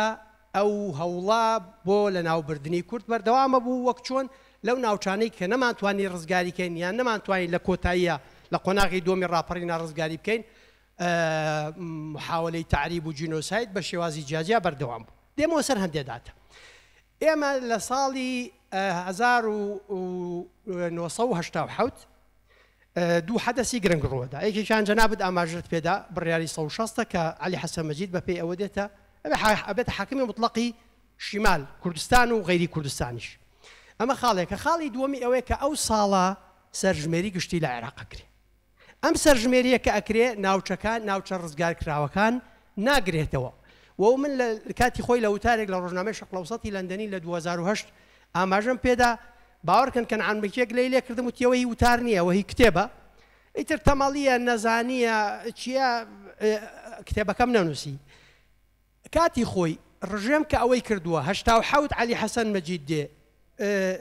مناطقی ئەوەی کە ئەوان ڕسمی ناوێنن مناطقی محەڕەمە بەشداری ئەم سەرژمێریە ناکە و ئەوەشی لە دوای ئەوە و پێش ئەوە لەدایکە بێ بەشێکی زۆری لە سجلاتانیە. بۆیە من لەو وتارە تاکید لەوە کەمەوە کە دۆزینەوەی ژمارەی ڕاستەقینەی ئەنفال کراوەکان و قوربانەکان کارێکی نیمچە مەحاڵە چونکە بەشێکی ئەوانەی قڕت کردوون ناویان لە سجلاتانی ئەسڵەن وجودیان نییە، یعنی لە سجلا وجودی نییە. ئەمە عەمەلەیەکی شەیطانیە بە وردی ئیشی تیاکراوە، تاوانێکی شەیطانی عەقڵێکی شەیطانی کردوێتی. لە دوای هاتنی عەلی حەسەن مەجید لە شەڕی داستانی ڕزگاری شەوی 13 لەسەر 4 دەست پێکە لەویا یەکەم جارە 120 من لەو ئەوان ئەو شەڕانەتیایە بووم بۆیە باسیەکەم بۆ یەکەم جار چەکی کیمیاوی لەو شەڕە بەکاردێ 120 ڕەبیە و مەقەرفەوج و گەورەترین شەڕی مێژووی شۆڕشی تازە بوو لە دوای 75ەوە. ئەمە 5000 پێشمەرگەی فعلی بەشداریان تیا کرد. لە دوای ئەوەوە ڕاپەڕین و التحاقی مەجموعەیەک لە فەوجەکانی گرنگە کاک عومەر گرنگە چووکە هەندێک جەنابی دکتۆر زانیاری نادروستی پێگەیشتووە. من دەمەوێت بۆ ئەویش و بۆ ئامادەبوانیش خۆم لە ناو زانیاریەکان بووم لە کوێژ هەڵە بووم بۆم ڕاستکەنەوە. ڕاپەڕینی هەڵەبجا بێ ئەو وەختە 87 بەهاری 87 ڕاپەڕینی ژاراوە ئەو مەنتیقانە بێ کە ئەو وەختە ڕژێم وێرانێکە ئەی ڕوخێنێ. من بێعەقڵەیەکی گەورە چوو بوومە کەلار بە تەما بووم ڕاپەڕین لە کەلار هەڵگیرسێن لەو دەشتایی هەر ئەوە لە یەکێ لە بێعەقڵەکانی خۆمە کە لە یادداشتەکان نووسیمە بڵاوم جارێ بڵاوم نەکردوتەوە. بەشێک لە فەوجەکان هاتن لێرەوە چەکی کیمیاوی دەست پێکە. لێرەوە ئیتر لەگەڵ هاتنی عەلی حەسەن مەجیدە ئەو حەلی نیهائیە دەست پێکە. دواتر بۆچی لە هەندێک مەناتق بەرگری زۆر کراوە لە هەندێک مەناتق بەرگری زۆر نەکراوە. لە ئەنفالی یەک بەشی یەکجار زۆری هێزەکانی پێشمەرگە بەشداریان کرد هی هەموو ناوچەکە. ئەم هێزە بە نەوعێک ماندوو بوو قدرەتی مقاومەی لە ناوچەکانی تر زۆر کەم بوویەوە. بەشێکی زۆریشی تەسلیم بوویەوە. یعنی ڕێژەیەکی لە 150 نامەوێت زۆر تووشی هینتان بکەم بەڵام 150 بەرەو ژووری یەکجار زۆر زیاتری تەسلیم بە ڕژێم بوویەوە. هێزی پێشمەرگە مقاومەکردن و مقاومە نەکردن پەیوەندی بەوەیە کە هێزەکان ماندوو بوون پەیوەندی بە شتی ترەوە نییە بۆچی هەندێک مەناتق خەڵک لێی دەرباز بوو چونکە هاو سنوور بوو یعنی نزیک بوو لە سنوورەوە حوزی گەرمیان من لەوەی قەراخ و لەوەی گەرمیان تیا بووم لەوەی خاڵخاڵان نا بەڵام لە دەشتی کۆیە بووم لەو شەڕە بە وردی ئەمانە ئەزانم ئەمەی گەرمیان خۆی لەگەڵ خاڵخاڵان و ئەمەیە جەنابەت ئەمەژت بە خاڵێکی زۆر گرنگدا لەکوێ مەجال بوو مەجای دەبا دەرچێ بڕوە ئەمە لە زۆر مەناتقی تر کراوە بەڵام ئەم گەرمیانە و ئەم حەوزە قوفڵ بووە ئاو قوفڵی کردووە سیروان لەولاوە قوفڵی کردووە ئەسڵەن گەرمیان بەشی ئەو بەری سیروانی لە 75ەوە وێران کراوە ڕۆح لەبەری تیان نەماوەتە ناو معسکرات و هەندێک عەرەبی هاوردە و هەندێک عەرەبی کۆن کاتی خۆی هاتوونەتە ئەوێ بە اتفاق مامۆستا برهان شارە ئێمە خەڵکی ئەوێن ئەوێش زانێ بەسەر شاو ئەم مەسەلەیە حەلی نیهایی بۆ منتیقەیەک نییە ئەمە معنای ئەوە نییە ممکنە ئەوەی جەنابەت دەیڵێ فاکتەرێک بێ نەوت دەوری هەیە بەڵام حەلی نیهایی لای بەعسەکان ئەوە بووە لە ئەو دوورترین نقطەی سنوورەوە ئەم وڵاتە بەتاڵکە لە کوردی تیان نەبێنێ کورد کۆتایی پێبێنێ بە دەلیلی ئەوەی کە ئەو عگاڵیان لەسەرەکە کە عگاڵیان لەسەرەکە عگاڵ بۆ منتیقەیە کە نزیکی خۆیەتی بۆ هەموو کوردستانەوە ئەو هاتبوو هەموو کوردستان لەناوبەرێ ئەو مۆزوعی ئاوەکە ئەگەر بەڵگەیەک هەبێ بەڵگەیەکی ڕسمی بیسەلمێنێ بۆ ئەوە ئاویان بەرداوە تۆ مناقەشە ناکەم بەڵام من خۆم لەوێ بووم لەو ئاوە پەڕیمەوە پێش ئەنفالەکە بە دە ڕۆژێک دوو هەفتەیە گەیشتینەوێ لەوێ پەڕینەوە کە ئەنفالی دەشتی گەرمیان ئەوانە هەمووی تەواو بوو چوینە قەراخ و لە بە قازان قایە ئەوانە چوینە ئەوێ لەویا ئێمە چوینە ئەو بەری ئاو بەشێک لە هێزەکان لە بەری خاڵخاڵانمانەوە بەشێکی چوینە ئەو بەر لەو شەڕەیە بە وردی تایە بەشدار بووم لەو شەڕە مەجای دەربازبوون هەبوو بچی بۆ مەناتقی تر و لەوێش دیسانەوە شەڕی ناخۆشمان کرد بەر لە دەستپێکردنی شەڕەکە دیسانەوە هەندێک لە هێزەکانمان لەوێوە ڕۆشتن تەسلیم بوونەوە بەر لە دەستپێکردنی شەڕ من لە بیرما لەگەڵ هەڤاڵێکمانە بەداخ عەفوم کاک عومەر کۆتایی بە قسەکانم نان چونکە بەڕاستی زانیاری وردن دەبێت جەنابی دکتۆر ئەم زانیاریانی پێشتر بێ بگەیشتایە ڕەنگە سنتاجەکانی نەوعێکی تر بێت چونکە ئازام چەند پیاوێکی بەدقەت دە ڕۆژ بەر لە دەستپێکردنی شەڕەکە پێشمەرگەیەکمان لەگەڵ بوو مەلەوانێکی زۆر پێرفێکت بوو زۆر لێ هاتوو دوو جار لە ئاوەکەیدا حەمە سەعید باپیر ماوە ڕەسامێکە ئێستا خەڵکی ئەم شارەیە خۆی ئەوە کرد بە لە ئاوەکە بپەڕێتەوە وتم دام لە میلی تفەنگ بۆی وتم بچیتە ئاوەکەەوە تەقەت لێکەمە توکوژم چونکە ئاوەکەی یەکجار زۆر بوو سەرەتای کۆتایی مانگی 4 و سەرەتای مانگی 5 بوو گەرمەی بەهار و ئاوبەردانەوەیە یعنی ئێمە هەندێک شت هەیە بێ دیقەتی تیا بکەین ئەمما ئەگەر بەڵگەیەک هەیە ئێستا ئیسەلمێنێ ئەمرێک هاتووە ڕسمی ئەو بەردنەوە بۆی ئەم منتیقەیە زیاترین بکرێ من دێمەوە سەر ئەوەی ئەو تێزەی جەنابەت بەڵام ئەمانە و زۆر مەسائلی تر کە نامەوێت کات بگرم ئەنفالی مەناتقی تر تا ئەچینەوە سەر سنوور مەجای دەرباز بوونە ڕژەم ئێوێ دەربازبی و بڕۆ نەجاتی بێ زوو کۆتایی پێبێنێ زوو ئەعلانی سەرکەوتنی کۆتایی ئەعلام بکە هەم بەشێک لەمانە بۆ ئاگداری و ئازیزانەی دانیشتوون من بەشێک لەم وردەکاریانە لە ڕۆمانە عەرەبیەکەی خۆم باسم کردووە یەکێک لەو شەهیدانەی لە دەشتی کۆیە بە برینداری ئەیگرن پیاوی زۆر ئازابێ بە برینداریژە چێ بە گژیانە شەید ئەنوەری خەلیفە خوشی و ڕەفیقی خۆم بوو پێکەوە 40 ڕۆژ حکمی ئەعداممان لە قیادەی شۆڕشەوە هەبوو پێکەوە ئەوە عەجوب فەقیر و داماو نەبووین زۆر عەجوول بووین لە کۆپتەرەکە سەریان خستووە بردوانە لە بەرزایی ئاسمانەوە بەریان داوەتەوە ئەم وردەکاریانە و زانیاری زۆر زیاتریش هەن کاک دکتۆر من جەنابە دەزانم زۆر دڵنیایی ئەمانە بۆ کەمکردنەوە نیە لە جۆتەکەی جەنابەت و کاک دکتۆر ئارام بەڵام ئەزانم لە ئستنتاج لە قسەکانی جەنابەتەوە تێگەیشتم کە ئەو زانیاریانە ورد بە جەناب نەگەیشتووە زۆر سپاس ئێوارەتان باش دەستان خۆش بێ هەڵبەتە هەر توێژینەوەیەک هەر بابەتێک لەسەر ئەنفال زۆر گرنگە وەکو بەڕێزت فەرمووت بەداخەوە هەمانە هێشتا نازانێت ئەنفال چۆنە و چۆن ڕووی داوە ئەزانێ و بیستێتی لێرە و لەوێ بەڵام بە وردی نایزانێ لەبەرەوە زەرورە ئەم توێژینەوانە من لە دوو خاڵە کۆک نیم دکتۆر لەگەڵت حەزەکەم ڕوونکردنەوە سەر ئەو دوو خاڵە بدەم بەڕێزت باس لەوە کرد کە لە هەندێک ناوچە ئەنفالکرا و کەم بوو لە هەندێک ناوچە زۆر بووە منەی گەڕێنمەوە بۆ ڕێژەی دانیشتوانەکە ئەگینا ئەو بەرنامە ئەو استراتیجیی کە ڕژێمی بەحث دای نابوو بۆ پاکتاوکردنی کورد بۆ نەمانی کورد بۆ قڕکردنی کورد بۆ ئەوە نەبوو لە شوێنێک ڕەحم کات و لە شوێنێک چۆنەڵێتون و تیژ بێت و ئەوانە بەرنمەکەی وا داڕشت بوو لە هەشتا و حەوت ئەسڵ لەگە شەڕی ئێران و عێراق بەسی نەگرتای زووتر دەستی پێ کرد ئەگەرش بمایەتەوە هەتا ئێستا شەر بەردەوام بوو لە هەشتا و حەوت دەستی کرد بە ڕوخاندنی لادیەکان لادیەی دەوروبەری شارەکانی نەهێشت ئەوەی کە چۆنەڵی پێشمەرگەی تیانە بوو و مقاومەی تیانە بوو بەڵام دوجار لە هەنگاوی دووهەم دەستی کرد بە ئەنفالکردن کاتێکە ئەنفالی کرد هەر هەمووی ڕاماڵی یعنی ئەو تەوقەی کە بەڕێزر باسیەکەی بۆ ئەوە نەبوو یەک کەس ڕزگاری بێت تەنانەت ئەگەر ئەوەی ڕزگاری بووە لە شاڵاوی ئەنفال یان ئەوەیە لە نزیکی سنوورێک بووە و دەرباز بووە و کەسێک دوانێ ئەگینا خێزان نییە هەر هەمووی ڕزگاری بوو بێت یان ئەوانەی لە نوگرە سەرمان و ئەلعەر کە تەمەنیان زۆر گەورە بوو حکومەت خۆی بەرای یان وەکو چۆن بڵێ ئیتر ئەمانە پیر بوونەوە هیچ ناکەن و ئەوانە ئەگینا زیادە بوو لەسەری لەبەرەوە وابوو یعنی بۆ ئەوەی کە یەک کورد نەمێنێت تەنانەت ماڵ بە ماڵ ئەگەڕا لە دوای پرۆسی ئەنفال لە دوای ئەوەی کە تەواو ئیتر هەموو شتێکی کۆتایی پێهێنا ماڵ بە ماڵ ئەگەڕا داوای تەسکەری ماڵەکانێک کرد بزانام کەسی نامە و غەریب لە ماڵەکەدا نییە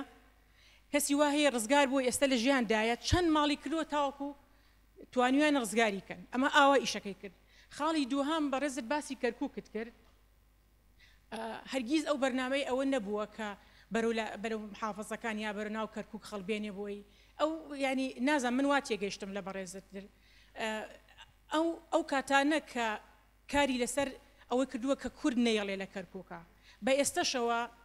بە ئێستاشەوە کە ئەو ڕژێمە نەماوە هەر ئەو دژایەتی ئەکرێت و خۆمان نەزانین وەزعی کەرکووک لەبەرەوە من ینی لەگەڵ ئەو لەو خاڵەشە هاوڕان نیم کە بۆ تەوقی کردووە کە خەڵکەکە بەرە ناو شارەکان بڕۆن زیاتر ئەوەی کە ڕزگاری بووە لە سنوورەکان ڕزگاریان بوو ئەگینا ئەوە نەبووە دەستان خۆش بێت ئێوارەتان باش دەستان خۆش بێ وەڵام من ئەمەوێت دەستخۆشی لە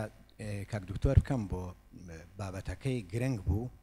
و خۆی ئەنفال ئەوەی ئەو خوشکە باسی کرد من هاوڕام لەگەڵیە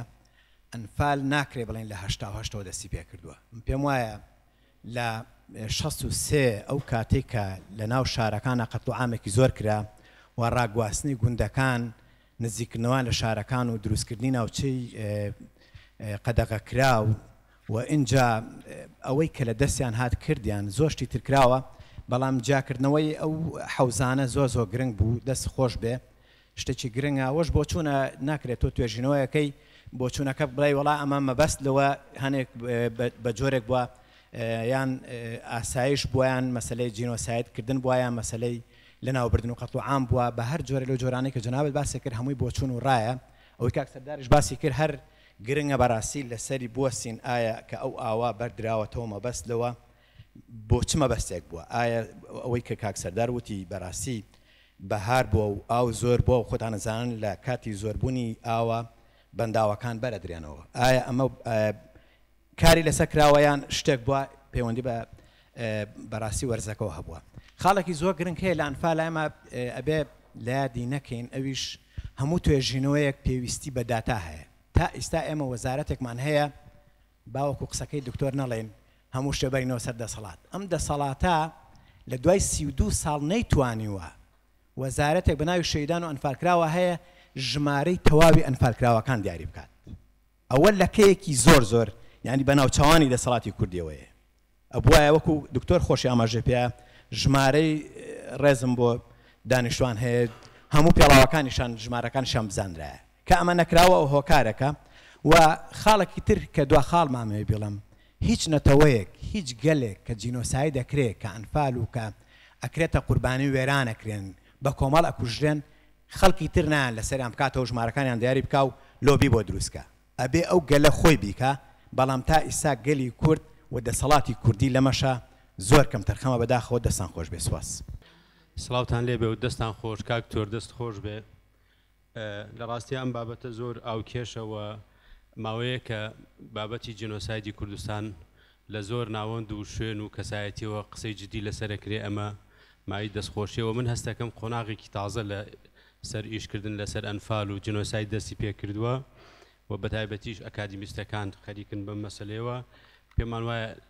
دەرەنجامی باشیە بێ. سەبارەت بە ئەنفالی شوناس و ئەنفالی ئاسایش من بۆ چوونم وایە لە هەموو قۆناغەکانە هەم مەسلەی شوناس و هەم مەسلەی ئاسایشیش بە ئامانجگیراوە و زۆر کەمتر دەتوانرێت جیا بکرێتەوە. بەڵام زروفی شاڵاوەکان و ئەوەی کاکسەردار باسی کرد جوگرافیای شاڵاوەکان هەندێک گۆڕانکاری لێ دروست بووە. ئەگینا مەسلەی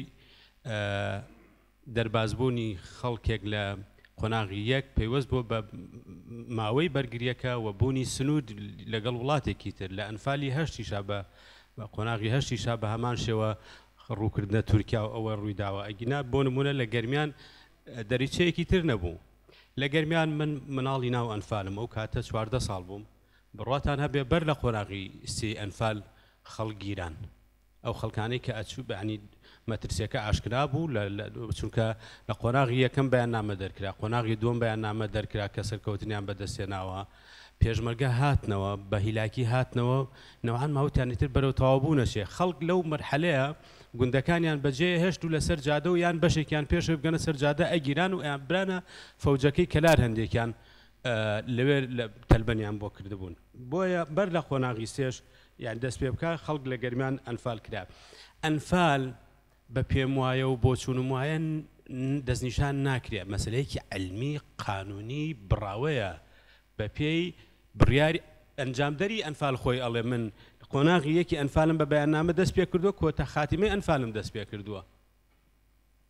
ئیتر پرۆسەکانی تر بۆ ناو بنرێ ئەنفال کۆمەڵکوژیەکانی تر بۆ ناو بنرێ ئەنفال دیاریکراوە لە دادگای باڵای تاوانەکان بە وەسیقا بڕاوەتەوە بە بڕیار بڕاوەتەوە کە دەستپێک و کۆتایی هەیە. بەڵام جیاوازی ئەنفال لەگەڵ قۆناغەکانی تر چییە؟ قەتڵ و عامەکانی تر چییە؟ جیاواز لە بارزانی و فەیلی و قۆناغەکانی ترەوە لە ئەنفال لە ڕژەم ئیعلانی کرد ئیتر مەسلەی لە ناوبردننی کوردی بە تەواوەتی ئاشکرا کرد بەبێ شەرمکردن لە قانونی دەولی کە عەلی حەسەن مەجید دەڵێ بە شەرمکردن لە کۆمەلگای نێودەوڵەتی. لەبەر ئەوە ئەنفال ئەکرێ قوڵتر لێ بڕواندێ بڵێ تاوانێکی جیاکەرەوەیە بەڵام ناکرێ خۆمان درێژی بکەینەوە درێژ ناکرێتەوە. لەکوێ بەیاننامە کۆتایی پێهێنا ڕژێمەکە و لەکوێ پرۆسەکە کۆتایی لێکەوتەکانی هەر بەردەوامە خۆی مناڵێن ئێستا لە ناو ئەنفالین کۆناغە سەربازی و ئەمنی و سیاسی و هەموو ئەوانەیە و دادگا بڕیوێتیەوە کاک عومەر دادگایە ئەوە بۆ تۆ ئەیسەلمێنێ مەلەفەکەی پڕ لە غەڵەت وەرە بە منازەرەیەکی لەسەر کتێبەکەی دادگا پڕ لە غەڵەتی زۆر فەزیع. کاعمەر من منازەرە لەگەڵ جەنابەت ناکەم بمبورە من باسی حەقیقەتەکەم باسی مەسەلەیەکی زانستیەکەم باسی ئەوەکەم کە من قوربانیم لە قۆناغێک بۆ قۆناغێک بڕیاردەری تاوانەکەش خۆی دەستنیشانی کردووە محکەمەش دەستنیشانی کردووە. سپاس. من زۆر سپاسی سەرنجەکانتان دەکەم بەڵام بەشی هەرە زۆری سەرنجەکان پێویستی ینی تەسەوڕ دەکەم پەیوەندی بە دووشتەوە بێ یەکیشان ناحاڵی بوون لە یەکدی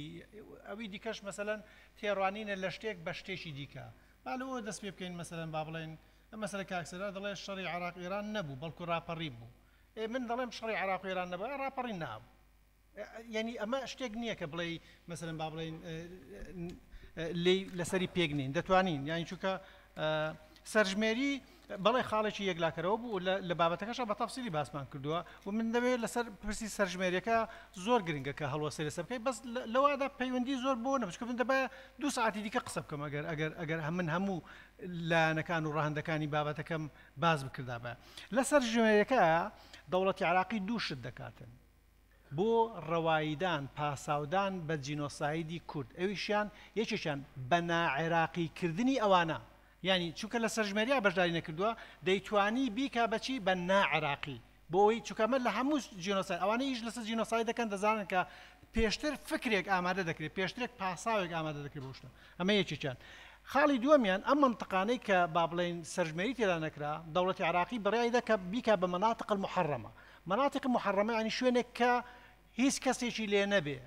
کورد لەوێدا وەک ئاژەڵ حیساب کرا ئەمە پرۆسەی بە نامرۆڤکردنی ئینسانی کووردە یعنی دیهیومەنایزیشنی ئینسانی کورد لەبەرەوە ئەمانە هەموو ئەگەر دەتەوێت قسە لەسەرەوە بکەم وڵای دەتوانم نووسات بەس قسە لەسەر ئەوە بکەم کە چۆن دەوڵەتی عراقی مەسەلەن یعنی کاتێک هەر ئەوە کاتێک کە بە مخەڕیبت ناودەوە کاتێک بە نازانم ئەمانە هەموو بەشێکە لە سێکورێتازیشنی پرسی کورد لە ناو لێنان مەسەن چونکە جوولەکەکانیش وەک جورج و ئەوانە تەمەشا دەکران هوتووەکانە نازام کامیان یەکی چەند ئەوی دیکە بە سیسرکە ناو دەباتن ئەمانە دیهیومەنایزیشنی پێ دەڵێن بە هەر حاڵ مەسلەی ئەوەی کە مقاومە کراوە و زۆر کراوە زۆر نەکرا هەمە هیچ کەمکردنەوە لە ئاسی پێشمەگە و لە قوربانی پێشمەگە و لەوە نیە بەڵام مەبەستم ئەوەیە کە بڵێم لەو شوێنانەی یعنی دەوڵەت استراتیجێتێکی هەبووە گوێی بەوە نەداوە لە شوێنێکە مقاومە دەکرێت یان ناکرێت گرنگەوەیە کە ئەو کەسەی کە لی دەگیرێ لە کوێدا دەژی هەر لەوێشدا دەمەوێت بێ مەسەر پرسیارەکەی شالەخان چکە پێمە ناحاڵی بوونێکە شالەخان من شتیوام نەگوتووە کە خەڵک دێ بۆ ئەو شوێنە و نازام چی چوشتووە من مەبەستمەوە بلەم قسانە کە ئەگەر تۆ لە دەوروبەری کەرکووک بژیرەی دەبێ بفەوتێ چونکە کەرکووک بۆ من ئەمە لە دیدی دەوڵەتی عێراقی کەرکووک بۆ من شوێنێکە کە دەبێ کوردی لێ بسڕێتەوە لەوێشەوە دێم بۆ سەر پرسێکی دیکە کە زۆر قسەی لەسەر دەکەن مەسەن بەوەی کە ئایا ئەنفال کەی دەستی پێ کردووە کۆتایی هاتووە یا کۆتایی نەهاتووە باش تێ بووە پرسی لە ناوبردنی کورد لە عێراقا لە 1920 لە ڕۆژی دامەزرانی دەوڵەتی عێراقەوە دەست پێ دەکەن تا ئەم ڕۆژ بەردەوامە ئەنفال بەشێکە لەم پرۆسەیە ئەنفال بەشێکە لەم پرۆسەیە جا ئەم ئەنفالە کاتێک کاعومەر دەڵێ یا من دەڵێم کۆتایی نەهاتووە کاک سالار مەبەستمان ئەوە نییە ئەنفال وەک قۆناغ کۆتایی پێ نهاتووە مەبەستمان ئەوەیە کە دووشت یەکێکیان تعریب و یەکێکیان لە ناوبردنی ئینسانی کورد ئەم پرۆسەیە ئەم تعریبە هەر لە ناوبردنی کوردە چونکە تعریب ئێستا لەوانەیە دەکەس تعریب خۆ لە ناوبردنی ئینسانی کورد نییە نەخێر تعریب لە ناوبردنی ئینسانی کوردە چونکە تەجریدکردنیتی لە شوناسی کاتێک کە تۆ نەشوناس هەبێ نەزمان هەبێ نە کەلتور هەبێ نە کۆیادت هەبێ نە هیچ شتێک هەبێ کەواتە تۆ کوردنی کە کوردیش نەبووی کەواتە تۆ جینۆساید کرای ئێمە دوێنەکەش ئەوانەی ئامادەبوون لە کتێبەکە ئێمە تەماشای جینۆسایدیشمان وەک جینۆسایدی جەستەیی نەکردووە لە کتێبەکە بەڵکو کەلتور کوژی نێرکوژی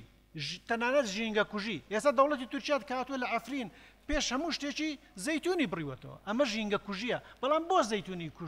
بڕیوەتەوە بەشێکە لە کوشتنی ئینسانی کورد لە ژینگەی ئینسانی کورد لە شوناسی کورد یعنی ئەمانە هەمویان هیچ ناتوانانی لێکی جیا بکەیتەوە جا هیوادارم لەوە تێبگەن لە 21ەوە ئێستا 23 ئەم پرۆسەیە بەردەوامە هەمویان وەک یەک مامەڵیان دەکرد نەوەڵە قۆناغ هەبووە کورد ئێستا لەم قۆناغە حکوومەتی هەرێم دانی پێنراوە نازانم چی کاکە لە قۆناغ هەبووە مەسەلا با بڵێن ئێستا لەم قۆناغە ئێمە ناوی چیە دان بە حکوومەتی هەرێم نراوە ویاننا بەڵام بە پێی توێژنەوەکانی من کە چەند ڕۆژێک پێش ئێستا لەسەر ئەو کتێبانەی کە لە عێراق لە مەناهیجی دراسیە دەکرێتن نییە لە مەناهیجی عێراقی هەموو ئەو کتێبانێک کە من تەماشا نازم هەموونا بەڵام هەموو ئەوەی من تەماشام کردو بە تایبەتی کتێبی مێژوو بابەتە کۆمەڵایەتەکان کەەوەی ئیجتیماعی درێ لە سێ شوێنە ناوی کورد هاتووە لە سێ شوێنە ناوی کورد هاتووە ئۆکەی لە سەردەمی بەعسە لە سەردەمی بەعسە لە ساڵی 1970 تا ساڵی 1976 نەک سێ جار ناوی کوردو هاتووە بەڵکو سێکشنێک هەیە لە کتێبی تاریخی ئەو سەردەما 36 لاپەڕەیە باز لە مێژووی کورد دەکات باز لە مێژووی بزوتنەوەی ناسیۆنالیزمی کوردیش دەکاتن جا ئەمە مەبەستمەوە نیە کە مەسەن بڵێ ئەی باس ئەوە نیە باسی مێژوو دەکات کوردی لە ناو نەبردووە نا باسی لە مێژووی کوردیش دەکرد کوردیشی لە ناو دەبرد دەوڵەتی عێراقی ئێستا کە دان بە بوونی هەرێم دەنێ بەڵام هێشتا کورد هەر لە ناو دەبا ئەم پرۆسەیەشی بەردەوام با لەسەر ئەوە لەسەر چەمک و لەسەر وشە و سازی و نازانم چی ئەوشتانە نیە ئەوە نەبین تازە لەگە کاکجیا دەقسەمە کرد باسم لەوە دەکرد کە چارەسەری پرسی کورد چارەسەرێکی کەڵەکەبوویە لە کتێبەکەما ئێمە باسی ئەومان کردو چارەسەری کەڵەکەبووی یانی چی یعنی بەو مانای ئێمە ئەمڕۆکە دانمان پێنراوە وەک هەرێمێکی فێدرالی سیبیانێ لەوانەیە شتێکی زیاتر وەربگین دووس بێ لەوانەیە شتێکی زیاتر وەربگین بەڵام دەوڵەتی عێراقیش لە ناوبردنی تۆی بە کەڵەکەبووی تەمەشا کردو وەک پرۆسە تەمەشا کردو ئەمڕۆ شتێک لە ناو دەبا سبەی شتێکی دیکە لە ناو دەبا شالەخان بۆی ئەو گرنگتر بووە ئەمڕۆکە یا لە قۆناغی ئەنفالە کورد لە کەرکووک لە ناو ببا بەڵام ئەوە بە هیچ شێوەیەک ماناوە نیە کە دەوڵەتی عێراقی نەیویستوە کورد لە هەموو شوێنیش دیکە لە ناو بوو ئەمە هیچ بەومانە قەت بەومانەش ئەمن قسەم نەکردووە ئۆکەی ئەوەی کاکسالار ئەو وەڵام داوەتەوە ئەو پرسیارچکە و ڕۆژە لە ئەوەکەی کۆیشە لەگەڵمان بوو بە سپاسەوە کاکسالار دیسان دێڵێمەوە ئەوەی کە ئەنفالی شوناس و ئەنفالی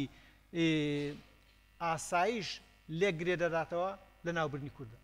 هەردووشیان لە ناوبردنی کوردە بەڵام یەکێکیان هەدەفە معەنەکە دیارە یعنی کاتێک کە هێرشی کردوتە سەر سەرگەڵ و بەرگەڵ و یان هێرشی کردوتە سەر قۆپی جوانەگا لە ڕەواندزە مەبەستەکە هێزی پێشمەرگە بوو بەڵام کاتێک کە هێرش دەکاتە سەر خاڵخاڵان و دەشتی شێخ بزێنی و ناوچەی گەرمیانە مەبەستی ئینسانی کورد بووە کورد لەو شوێنەدا کاک بابان زۆر پەلەم لەیەکە لەبەرەوەی کاتەکەمان زۆر دیاریکراوە لە هۆڵەکە تکایە ئەو بە ڕێزانەی ماوەن مداخەلاکەن مراعاتی وەزعەکە بکەنە ژنا من خۆشم قسەم زۆرە کازی وەخان ببوورە کازی وەخان فەرموو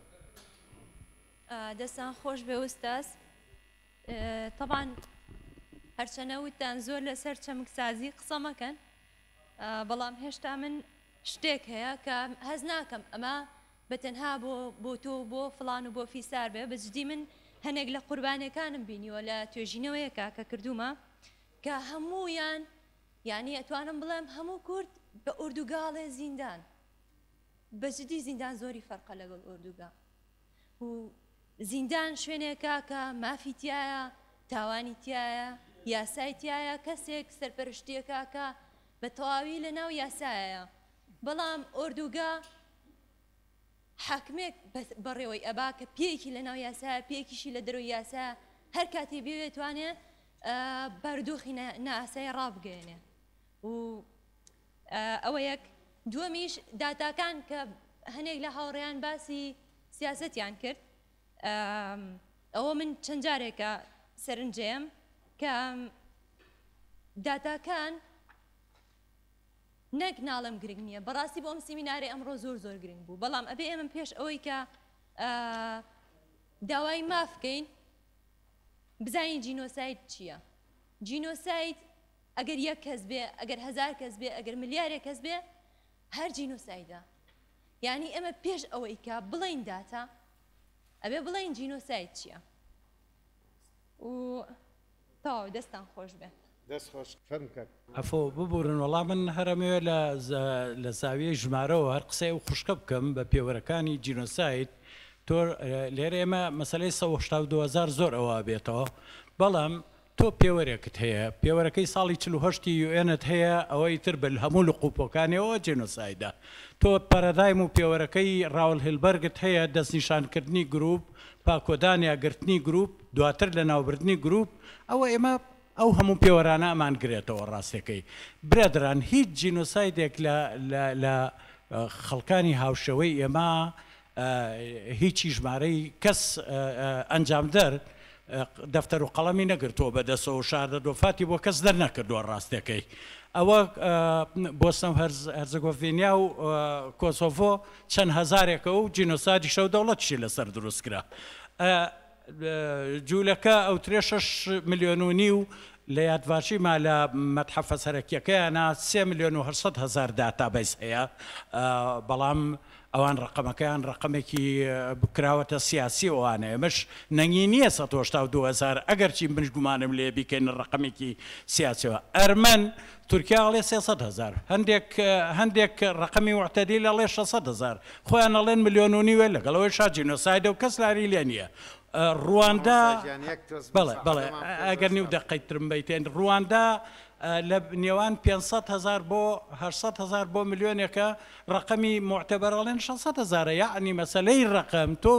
تۆ پێوەر و پەرەدایمی جێنۆسایدت هەیە و ڕێکەوتنامەی نێودەوڵەتیت هەیە کە ساڵی 48 دەرچووە بمانە تۆ هەموو جێنۆسایدی ئەتوانی تۆ تەوزیف لەسەر ئەو مەسەلەیە بکەیت و ئەو ڕقمێک بکەیتە ڕقمێکی سیاسی چنەگی نییە و زۆر سپاس زۆر دەستخۆش سپاس دەستخۆش دکتۆر وەڵام بەخوات بە ڕێوەبەرێکی خراپ بوو سەرتان لێش ینی ببوورە ملاحظی من ئەوە بوو ئێوەمە ینی عنوانەکەی ئەنفالی شوناس اما خوي انفال يعني بابلين لادبياتي سياسي وحتى قانونيش بو مرحليكي محدده ويكا كاكسالار اماجي فكر بو مرحليكي محدده كحكومه العراق وبابلين محكمه جناياتي عليا وبرلمان ورئاسي جمهوري برياري داوا ام قناغه جايه حتى تنانا مثلا سفيلي كان شان جاكر دبو مينا بس اگر بيتو لسر جينوسايد بقشتي قصب انفال بشكل جينوسايدي كرد ولا دروز اويكا فرمود لصالي 1921 مثلا لبستو شوار احصائيا كردوا لبستو شوار فيلي عندنا وبتبعيه 1924 فيلي كان عندنا وبتبعيه اما هنايا كبوا جروبن يعني اما كوات جينوسايدا مثلا اسكان كردني عربي العزو عبيد لحويجه وبناو هني إروائي وانان بوكرت لو كاتاك ياسين هاشمي رئيسي بابلين وزراء بو هاوكات هرشان كده سر حكومتك الشيخ محمود يعني اما اگر هر جيبو دو عنوانا شيء اگر بابلين اگر ناوي انفال ناوي جينوسايدي شو ناس بيو ناوي جينوسايدي اشايش بيه اما امتدادي كي هي يعني تاريخي هي حتى او روجانيش كايم بشك مان لقال كاك سالار لقال كاك سردار لقال كاك بال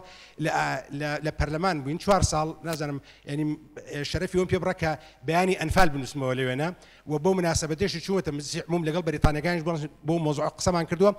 ايما نمان تواني يعني اول عراقه كردمان بلام نمان تواني لاسي دوليه تا استا او بكريتا يعني جريمه وكو جريمه تماشا بكري حتى بريطانيا قالت يعني او هول بدن او كاري زور قوريه اگر بيتو او بكري كواتا او قشتتا او امانجي كخوتان كردوتانا اما او بيان ما نخوندو كاك سردار لبيرتي كاغافاليش محمود الحسن كهين بو باولين اونيه حاكمي قاضي بو هل سالكاتي إن كما خوندوا داوي يكيل خالكان أو بو كداوي أو ممكن حكومة العراق داوي اللي بردن لا ملتي كرتكا هل صار دسي كرده هن كردو تيكي داو با وتيمتشيا أما براسي أما قابلية أو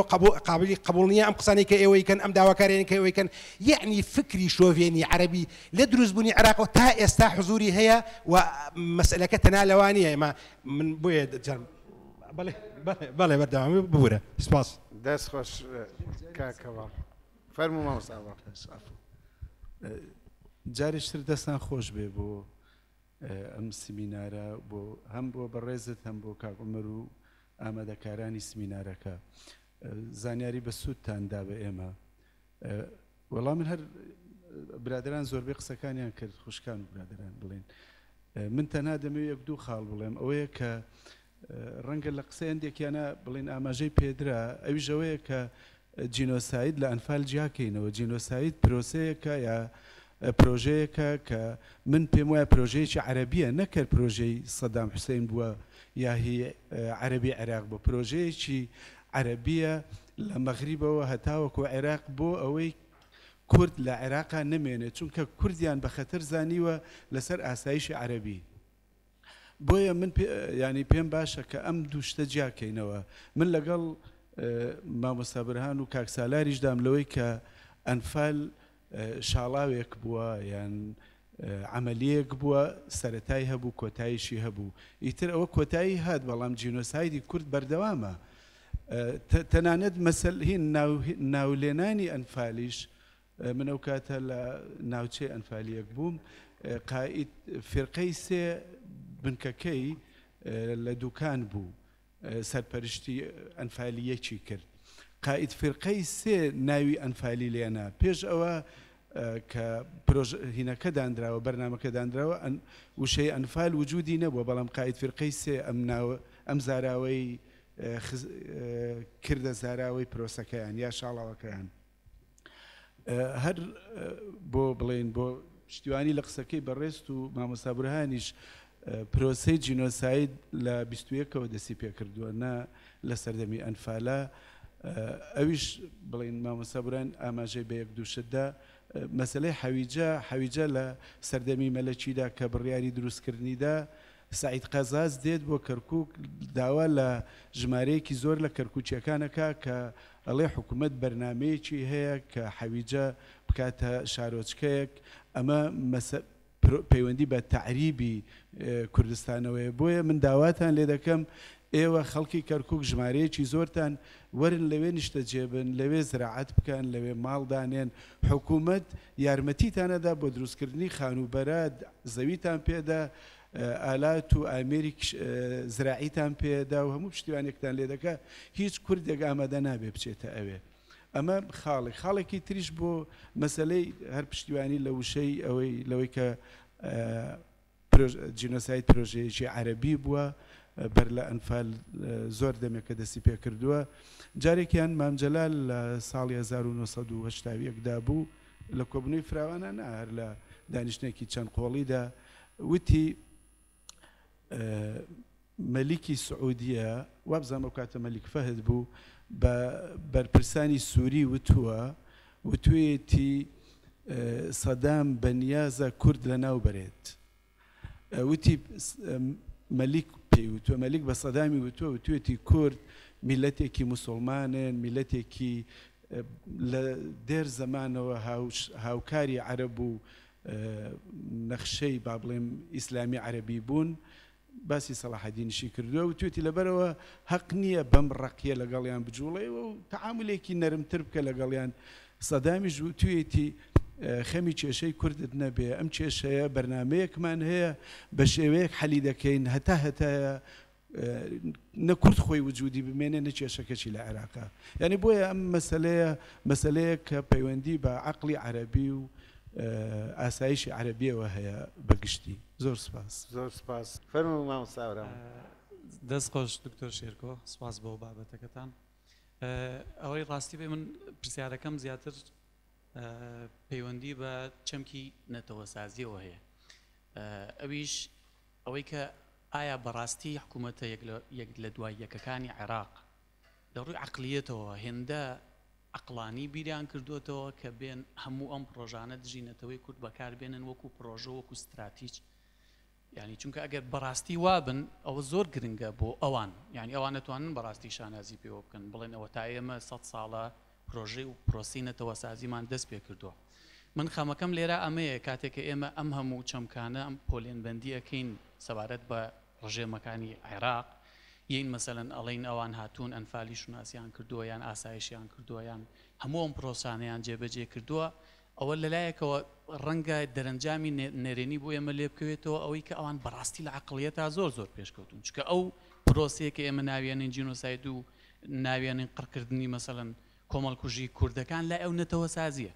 ئایا بەڕاستی ئەوان هێندە عەقڵانی و استراتیژی بیریان کردوێتەوە کە بێن 100 ساڵە بڵێن ئێمە مانەوێت بە قۆناغ نەتەوەی کورد ئاوا قڕ بکەین ئەگەر ئاوا بێ جینۆساید عەقڵانیە یعنی بۆ ئەوان بڵێ خۆ ئەتاتورکیش هەروای کردووە یعنی ئەتاتورکیش ناویانەی عەقڵانی ئەوە ئێمە ناوی ئەنێن جینۆساید بۆ ئەو نەتەوە سازیە بۆ ئەو زۆر گرنگە لە ئێرانیش هەروایە لە هەموو دەوڵەتەکان ئەوەی کە ڕێنان ئاماژەی پێکا خۆتۆ بۆ نەتەوە سازی جاری وایە بێ دەستکاری مێژوشکی ئەمە کێشەکەی من تەنها لە ڕووی چەمکەوە نییە بەڕاستی پەیوەندی بە عەقڵیەتەوە هەیە ئایا ئەوان بەڕاستی هێندە استراتیژی توانیوانە بیرکەنەوە چونکە ئەگەر وابن ئێمە و کاتە ئەبێت دان بە کەم و کورتی خۆشمانە بڵین لە ڕووی عەقڵیەتی کوردیەوە ئەوەی کەوە تا لانی کە مەسەلەن 30 ساڵ 35 ساڵە حکوومەتمان لەبەردەستە نەمانتوانیەوە هیچ جەنگاوێک بەرونەتەوە سازی بنین زۆر سپاس دەست خۆش کاک گۆران دەستخۆشی لە ڕێکخراوی ئازادبوونەکەم و زۆرم پێ خۆش بوو ڕەنگە مداخەلەکەی من تۆزێک جیاواز بێ لەمانێتر زۆرم پێ خۆش بوو سەبارەت بە دژ بە فرامۆشی بەڕاستی لە ڕوانگەیەکی فکری فەلسەفی و بڕێ درێژەی پێ بدرایە دژ بە فرامۆشی یعنی انطلاقێکی فەلسەفی جوانە لە کۆڕەکەی 15 شاهە بوو بەڵام بە هەمان شێوە کۆڕەکە بە داتا و بڕێک بابەتی مەیدانی کۆتایی پێهات بەشداری من ئەوەیە بەڕاستی بابەتی ئەنفال کە من خۆم باسم کرد لە 15 شاڵ کاک بابانوان خەڵکی چەقی ئەنفالم لە سوروپ یازەجار زۆرم پێ خۆشە ئەم باسانە بەڵام زۆر نیگەرانم لەوەی لە چەند خاڵێ یەکەم تەواوی بەحسەکانی ئەنفال لەسەر شێوەی داتا و بابەتی مەیدانی و بڕێک یعنی داخل بە مەیدانی فکر و فەلسەفە ناکرێ بەحسی ئەنفال بەتایبەتی دژ بە فرامۆشی ناونیشانێکی جوانە ئەنفالی شوناس و یان شوناسی ئەنفال و ئەنفالی ئاسایش و هەتا دوایی کۆمەڵێ مەفاهیم من ڕبتیان بە عالەمی فکرەوە هەیە بەس کە دێتە سەر درێژە ڕبتی بە کۆمەڵێ داتا و بابەتی ئیجرایات و مەیدانیەوە هەیە کورد ئەمەی تێپەڕاندووە ئێمە ئیستا تەقریبا مەکتەبەیەکمانەیە بچوو هەمووی ئەم ئامارەیە وەک توێژەری ئەمریکیڵێ گواستنەوەی ئێسکوپروس کە لە کتێبێک و بۆ کتێبێکی تر یعنی تۆ کاتیەوە هاتۆکو دکتۆر فرانکل سەبارەت بە عفون کە زیندانەکانی جوو ئەو کتێبی هەیە گەڕان بە دوای مانادا یعنی دەیبەسێتەوە بە بەحسێکی وجودی ئەگزیستانسیالیزمی عەزیمەوە لە عالەمە لە ژیانە جیهانە نەبێ ئەوەی ژمارە بکات ئەوەندە مردن ئەوەندیان بەو جۆرە لە سێدارە درا ئەوە لە کاتی یعنی دەزوولەی بابەت ڕاکێشێ لە ناو ئەم وەزعەوە کە دەیبەسێ بە ژیان و وجودەوە من باسم کرد لە 15 ئێمە لە مەحمومانەیە لە پیازە جار لە ناو نوگرە سەلمانە پێکەنین و جەوێکی دروست کردووە لەگەڵ سەربازەکانی هاوشێوە بارق یعنی لە توندیا عالمێکی زۆر تایبەتە ئەم باسە ئەنفال ئەبێ بگوازرێتەوە بۆ ئەوەوە خاڵی ئەوە زۆرە بابی بڕینەوە خاڵێکی ترەوەیە کە بۆچی من کورد بڵێ ئەنفال کراوە بڵێ ئەم ڕووداوی بەسەرا هاتووە بەڵام وا پیشانە دەم لەو کاتا میلەتێکی زۆر دەستەمەوە بووە یعنی میلەتێکە دانیشتۆک و سوێسکەی سەرما بە شەوی تاریک بچۆ خب بیگرەوتەوە نەخێر میلەتێکی جوڵاو بووە ئەنواعی چالاکی هەبووە ئەنواعی هاروهاجی و ئەوەی هەبووە تا بەم جۆرەی لێکراوە یعنی تۆ میلەتێک نەم ئەمەش بەحسێکی وجودی فەلسەفیە یعنی تۆ میلەتێکی خامۆشی ناو پارچەیەکی خۆڵاتی ناوەڕاست نەبووی هەر خەریکی کرێکاری و کاری ڕۆژانە بووی ئەسڵی من بڕێ ئینتلاقات و جوڵەی فەلسەفی وجودیمانێ لەو کاتە بۆیە ئەم هێزە لە بەرامبەرە دێت لە بەشی خۆیان یعنی لە بەشە فەلسەفیەکە زۆر دڕندانە بەقەت جوڵەی تۆ پەرچەکردداری هەیە وە زۆر شتی تر دەستان خۆش زۆر سپاس گۆران دکتۆر جان فەرموو وەڵا زۆر سپاس ئەمدارە بەشی زۆربەی قسەکان دەتوانم وەک کۆمنت وەرگرم ینی ئیدی تێگەیشتنێک بوو یان خاڵێک ڕوونکردنەوەیەک بوو بەڵام ئەوەی کە من با بڵێن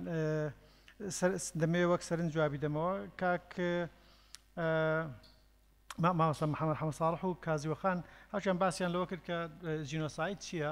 من هاوڕام لەگەڵتان جینۆساید بەخۆی بەپێی ینیەوە من نیم کە تعریفم کردووە ئەوە تعریفەکەی چارتەی نەتەوەی گرتوەکانە کە دوو خاڵی زۆر گرنگ لەوێدا پێما پێنج شتی ئەوەی تێدا بەڵام دوو خاڵی زۆر گرنگی تێدا ئەویش ئەوەیە یەکەم دەبێ نیەت هەبێ intention طبعا ئەگەر ئاگادار بن لە پرسی بەتابەتی لە پرسی دادگا و ئەوانە سەلماندنی intention لە هەموو پرسەکانی دیکە زەحمەتەکە کە بیسەلمێن چونکە intention لە ناخی مرۆڤەکاندا لە ناو مێشکمدا تۆ بەچی ئەزانی کە من مەبەستم ئەوە بووە مەسەرەن تۆ دەبێت دایمەن بە کۆمەڵێک داتا و شتی دیکە بیسەلمێنی کە مەبەستەکە ئاوە بۆ گەوەی کە من لێسا لێرە دەکەم مەسەرەن بەپێی داتا دەڵێم ئامادام ئەوەندە لە حوزی کەرکووکە کەواتە دەبێ تۆ مەبەستێکیت ئاوا بێ مەسەلەن یعنی ئەگەرنا و بەپێی قسەکانی خۆشیان مەسەلەن خاڵێکی دیکە بەدڵنیاوێت جینۆسایتیس پەیوەندی بە ژمارەوە نیە 182,000 کەس ئێمە نازانین کە چەندە یا چەندە هیچ ئەوە نییە قسەکانی منیش هیچ لەسەرەوە نەبووە کە داخۆ ئێمە 182,000 کەس ئەنفال کراوەیانە بەڵکو ئەو سامپڵی من پێم دەڵێ کە نەخشی ئەنفال پێمان دەڵێ هەدەفە استراتیژیەکە ئەوە بووە لە پشتی دەنا یەک کەس بگیرێ دە کەس بگیرێ کاتێک کە بتوانانی بیسەلمێنی ئەم کەسە لەبەر ئەوەی سەر بە کەلتورێکی دیاری کراوە نەتەوەیەکی دیاری کراوە دینێکی دیاری کراوە ئیدی پێما پێنج شتا ئێستا دەیانەوێت مەسەن سیاسەتیش زیادکەن چکە لەوانەیە هەندێک گروپە بێ لەبەر باوەڕبوون بە شتێکی سیاسی لە ناو بردێ بەڵام بارحاڵەمە ئەمە شتێکی دیکەیە یعنی نیەت و ژمارە هاوڕام خاڵێکی دیکە دەمەوێت شتێک قسەیەک لەوێ بچم بۆ با بڵێن پرسە فەلسەفیەکان لەسەر قسەکەی کاک هەڤاڵ کوێستانی من نازانم بەڵام شتێکی ڕاست دەکەمەوە یان با بەڵام تێگەیشتنی خۆم دەڵێم کاتێک ئێمە دەڵێن ئەمە پەیوەندی بە عەقڵی عەرەبیەوە هەیە من بۆ خۆم لەوانەیە زۆر کەس وا تێبگا کە مەسەلەن با بڵێن قسەکانی ئەمڕۆشم زۆر با بڵێن دژە عەرەب بێ یان دژە عێراق بێ قسەکانی من زیاتر دژە دەوڵەتی عێراقە چونکە من پێما عێراق ئەوە دەوڵەتە ئێمە دەهاڕێ و ئەوە دەوڵەتیشە دەتوانێت ئەو شتە بکاتن هیچ کەسێکی دیکە هیچ گروپێک ناتوانێت ئەو جینۆساید بکە بەغیرێز دەوڵەت ئەمە خاڵێک بەڵام خاڵش دیکەوەیە کە دەمەوێت بیڵێم ئەویش ئەوەیە کە ناتوانین بڵێن پەیوەندی بە عەقڵی عەرەبیەوە هەیە بەڵکو پەیوەندی بە عەقڵی شۆڤینیزمی ناسیۆنالیزمی شۆڤینیستی عەرەبیەوە هەیە نەک عەقڵی عەرەبیەوە چونکە ئەگەر وا بڵێن تووشی ئەو پرسی ئەوەی دەبێن کە ئەو برادەرە گوتی لە ڕووی فەلسەفیەکەەوە بۆ باسی ناکە ئەویش تووشی پرسی جەوهەرگرایی دەبین یعنی وەک ئەوەی کە بڵێن عەرەب ئاوا لەدایک بووە و ئاوا دەژێ و هەتا دنیاش ماوە ئاوا بەس ئەوە وانە ئەووانە چونکە هیچ شتێک ئێمە پەروەردە دەکرێن خەڵکی نازیەکانی ئەڵمانیا پێم سەیرە هەندێک جار دەڵێن کە بڵێن ئەمە هێتلەر ئەو شتەی کردووە من پێم وایە تەواوی کۆمەلگای ئەڵمانی بەشدار بووە لە جینۆسایدی ئەڵمانەکان بەڵام ئەمە گوتاری نازیزم بووە کە ئەو ئینسانەی دروست کردو کە بچێ ئەم کارە تاوانکاریە ئەنجام بدا بە هەڵوەشاندنەوەی ینی بە هەڵوەشاندنەوەی کە لە کۆنستراکتیڤیزم پێی دەڵێ دی کۆنستراکتی دەتوانانی ئەو گوتارە بکەی یان ئەو تێگەیشتە بکەی ئەو کاتە ئینسانە عەرەبە عێراقیەکە دەبێت بە کەسێکی دۆستت هاوڕێت یان لەوانەیە دان بە مافەکانیش بێ بەڵام ئایا ئەم ئیشی لەسەر دەکرێت لە عێراقی ئەمڕۆکە نەخێر ئەمە ئیشی لەسەر ناکرێت ئەمە کێشەکە لەوەدا ئەوەی کە ملەتی کورد ملەتێکی بزێو بووە منیش پێم وایە من پێم وایە ئەسڵەن یەکێک لە هۆکارە هەرە سەرچیەکانی کە ئەوەی ناسیۆنالیزمی عەرەبی یان ناسیۆنالیزمی عێراقی یان بە تایبەتر بڵێم ناسیۆنالیزمی تورکی دژی ملەتی کووردا چونکە تاکە ملەتە لەم ناوچەیە لە ناو نەچووە هۆکارەکەش دەگەڕێتەوە بۆ بزێویەکەی خۆی ینی بزێوی ئەوەی کە لەوانەیە پەیوەندی بە ژمارەشەوەی بەڵام بەشێکی دەگەڕێتەوە بۆ بزێویەکەی بۆ کاک هەورامان دەتوانم بڵێم کە ئەوە دەمێ ڕخنەی لە کاک هۆمەر بگرم ئایا نەتەوە سازی پرۆسەیەکی عەقلانیە بەڵێ پرۆسەیەکی عەقلانیە چونکە عەقلانیەت مانای ئەوە نییە کە باش یا خراپ ئەسڵەن بنەمای عەقلانیەت باشی و خراپی نییە بنەمای عەقلانیەت قازانج و زەرەرە دەوڵەتی عراقی یا حکوومەتی عراقی یا حزبی بەعز یا ناسیۆنالیزمی عەرەبی کاتێک کە ئەم کارەی کردووە پێی وا بوو ئەمە لە قازانجی ئەوادا بەڵام بەو مانایە کە ئەم کارە کارێکی باشە یا خراپە ئەسڵەن ئەم دوو تێگەیشتنە فەلسەفێ ئەو برادرە لەوانی دیسانەوەی پێخۆش بێت ئەم تێگەیشتنە فەلسەفیە لەوەدایە کە کاتێک کە تۆ بە بنەما لەسەر باشە و خراپە ئیش دەکەی کەواتە مۆراڵیتی ئەخلاق گایدت دەکا ئەخلاق ڕاست و هەڵە لێک دەکاتەوە عەقلانیەت زەرەر و قازانج لێک دەکاتەوە ئەمە دوو فەلسەفە و دوو مەدرسەی زۆر لێک جیانە ئەگە پێشتان خۆشە باز لە دینیش بکەین دینیش بنەماکەی نەعەقلانیە نە مۆرالیتیە بەگشتی بە بنەما لەسەر حەڵاڵ و حرامێک کە دەقێک دیاری کردووە هیچ پەیوەندی نە بە عەقلانی ئێمە نازانین بۆچی بەراز ناخۆین بەڵام دەقێک نووسراوە کە دەبێت بەراز نەخۆین ئیدی خەڵک ئیتیباعی لێ دەکات جامە مەوەستم تێگەیشتنی عەقلانی و تێگەیشتنی مۆراڵی و تێگەیشتنی دینی زۆر گیان لەو سێشتەیە ئەوەی کە پەیوەندی با بڵێن نەتەوەسازی پرۆسەیەکی عەقلانی باڵادەستانی یان دەوڵەتی عراقی بووە بەڵێ و بە تایبەتیش پەیوەندی بە ئەنفالی شوناسەوە هەیە چونکە ئەوە نەتەوەسازی ئەنفالی شوناس دەکات بۆ چونکە دەیەوێت تۆ ستاندەردایز بکە دەوڵەت دەیەوێت بتهاڕێ بتکا بە شتێکی دیکە ئۆکەی ئەوەی دیکە دیسان بۆ برادرە ئەوەی کە دەڵێ باز لە فەلسەفە ناکەن من لە بابەتەکانمان لە کۆڕە حەز ناکەم باز لە فەلسەفە بکەم بەڕاستیان یا باز لە تیر بکەم بەڵکو لەوانەیە لە بابەتەکە مەسەڵەن باز بکە ئەویش ئەوەیە کە مەدرسەی سێکورێتازیشن لە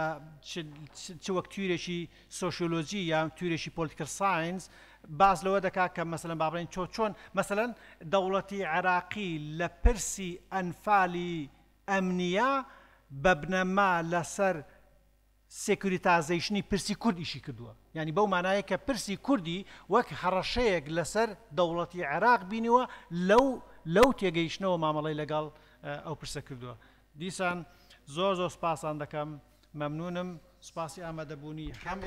من هەندێک قسە ماوە بمبورن هەندێک ملاحەزەمەیە زۆر داوای لێبوردنتان لە یەکەم لەسەر دوو خاڵ یەکیانەوەی کە کاک دکتۆر باسی ئەو تەنەفوسەی کرد بۆ دەربازبوون بەڕاستی من هاوڕانیم لەگەڵ ئەوەیە لەبەرەوەی لە ڕاستیە ئەو تەنەفوسە بۆ ڕزگاربوون نەبوو بۆ کۆزەکردن بوو بۆی بە شێوەیەکی تر بیان خاتەوە ناو ئۆردوگاکان ئەوە یەکێکە لە خاڵەکان سەبارەت بەو بەڵگانەی کاکسالار باسێکە یا دادگا ئەوە من جارێکی تر لێرەوە تەحەدای ئەوەکەمەوە وەرن لەسەر کتێبەکەی دادگای باڵای تاوانەکان و لەسەر زۆرێکیش لەو بەڵگە و دۆکومنتانە هەندێکیان هەڵەی ئیملاین لەبەرەوە نابێ بکەوینە ژێر هەژمونیەوە پێویستیان بە تەحلیلە پێویستیان بە دووەداچوون و بەراوردکاریە و هێرشە سەربازیەکان ئازیزان هێرشە سەربازەکان لە هەشت قۆناغا بەشێکی پرۆسەی ئەنفالە بەشێکی ئەرچی هێرشە سەربازەکان کۆکردنەوەی گروپی دەستنیشانکراوە بۆ جێنۆسایدکردن بۆ تەسفیەکردن و جاکردنەوە لە کۆڵکردنەوە ڕاستە لە 9 هێرشی سەربازی کۆتایی هاتووە بەڵام پرۆسەی لە چاڵنان و لە کۆڵخۆکردنەوە و لە گۆڕنان بەردەوام بووە بەڵگەکان کە باسیشمان کرد ئەوەی کە لە 1/6 تەموزی ساڵی 1990 بەڵگەیە یعنی بەڵگەی بەردەوامی پرۆسەکەیە ناوی ئەنفال بۆ زانیاریتان بە بەڵگە لامە ناوی ئەنفال پێشەوەی کامل ساجد لە بەیانی ختامی ئەنفال یەکە ناوی لێبنێ ئەنفال ناوی هێرشی محەممەد ڕەسوول الله بووە ئەمەشم ساخ کردوێتەوە بە بەڵگە لامە لەبەرەوە حتا قسەمان لەسەر ناوەکەنیە ناوی ئەنفال بۆ یان ناوێکی تریە بۆ یان ناوی محەممەد ئێمە قسەمان لەسەر پرۆسە سەربازیەکەیە کە ئێستا لە 22 شوبات دەستی پێکردووە لە 9 کۆتاییەوە مە پرۆسە سەربازیەکە بەڵام ئەنفال کۆتایی نهاتووە وەڵام من ئێسش هەر هاوڕام لەسەرەوە لەبەرەوەی مەسلەی عقلانی بەشێکی فەلسەفیە بەشێکیشی لە کەلتورمانایە منەوەی کە بە مامۆستا هەورامانەموت ڕاستە نەتەوە ساز بوون بەڵام بەڕاستی عقلانی نەبوون دکتۆر ئەمە ئەشێ جارێکی تر تۆ ئارگۆمنتی خۆتە بێ من ئارگۆمنتی خۆمە بێ ئەمە مەسلەیەکە کاتمان نییە بۆ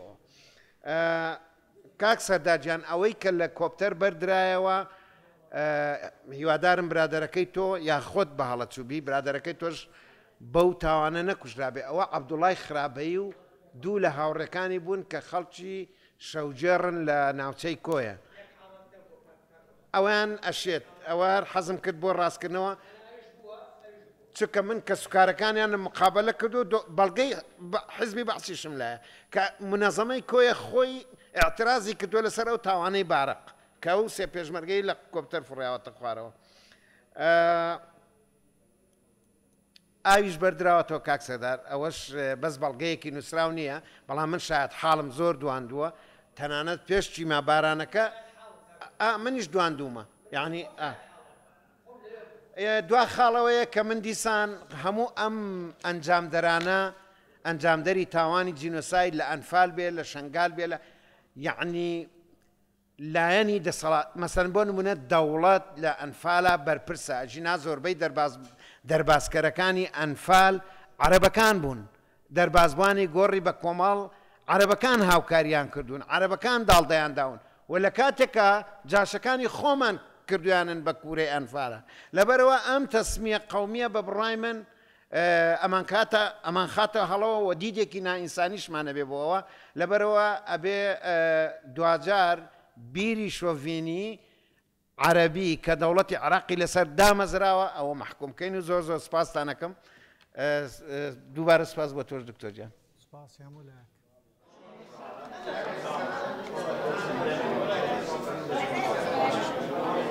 Thank you.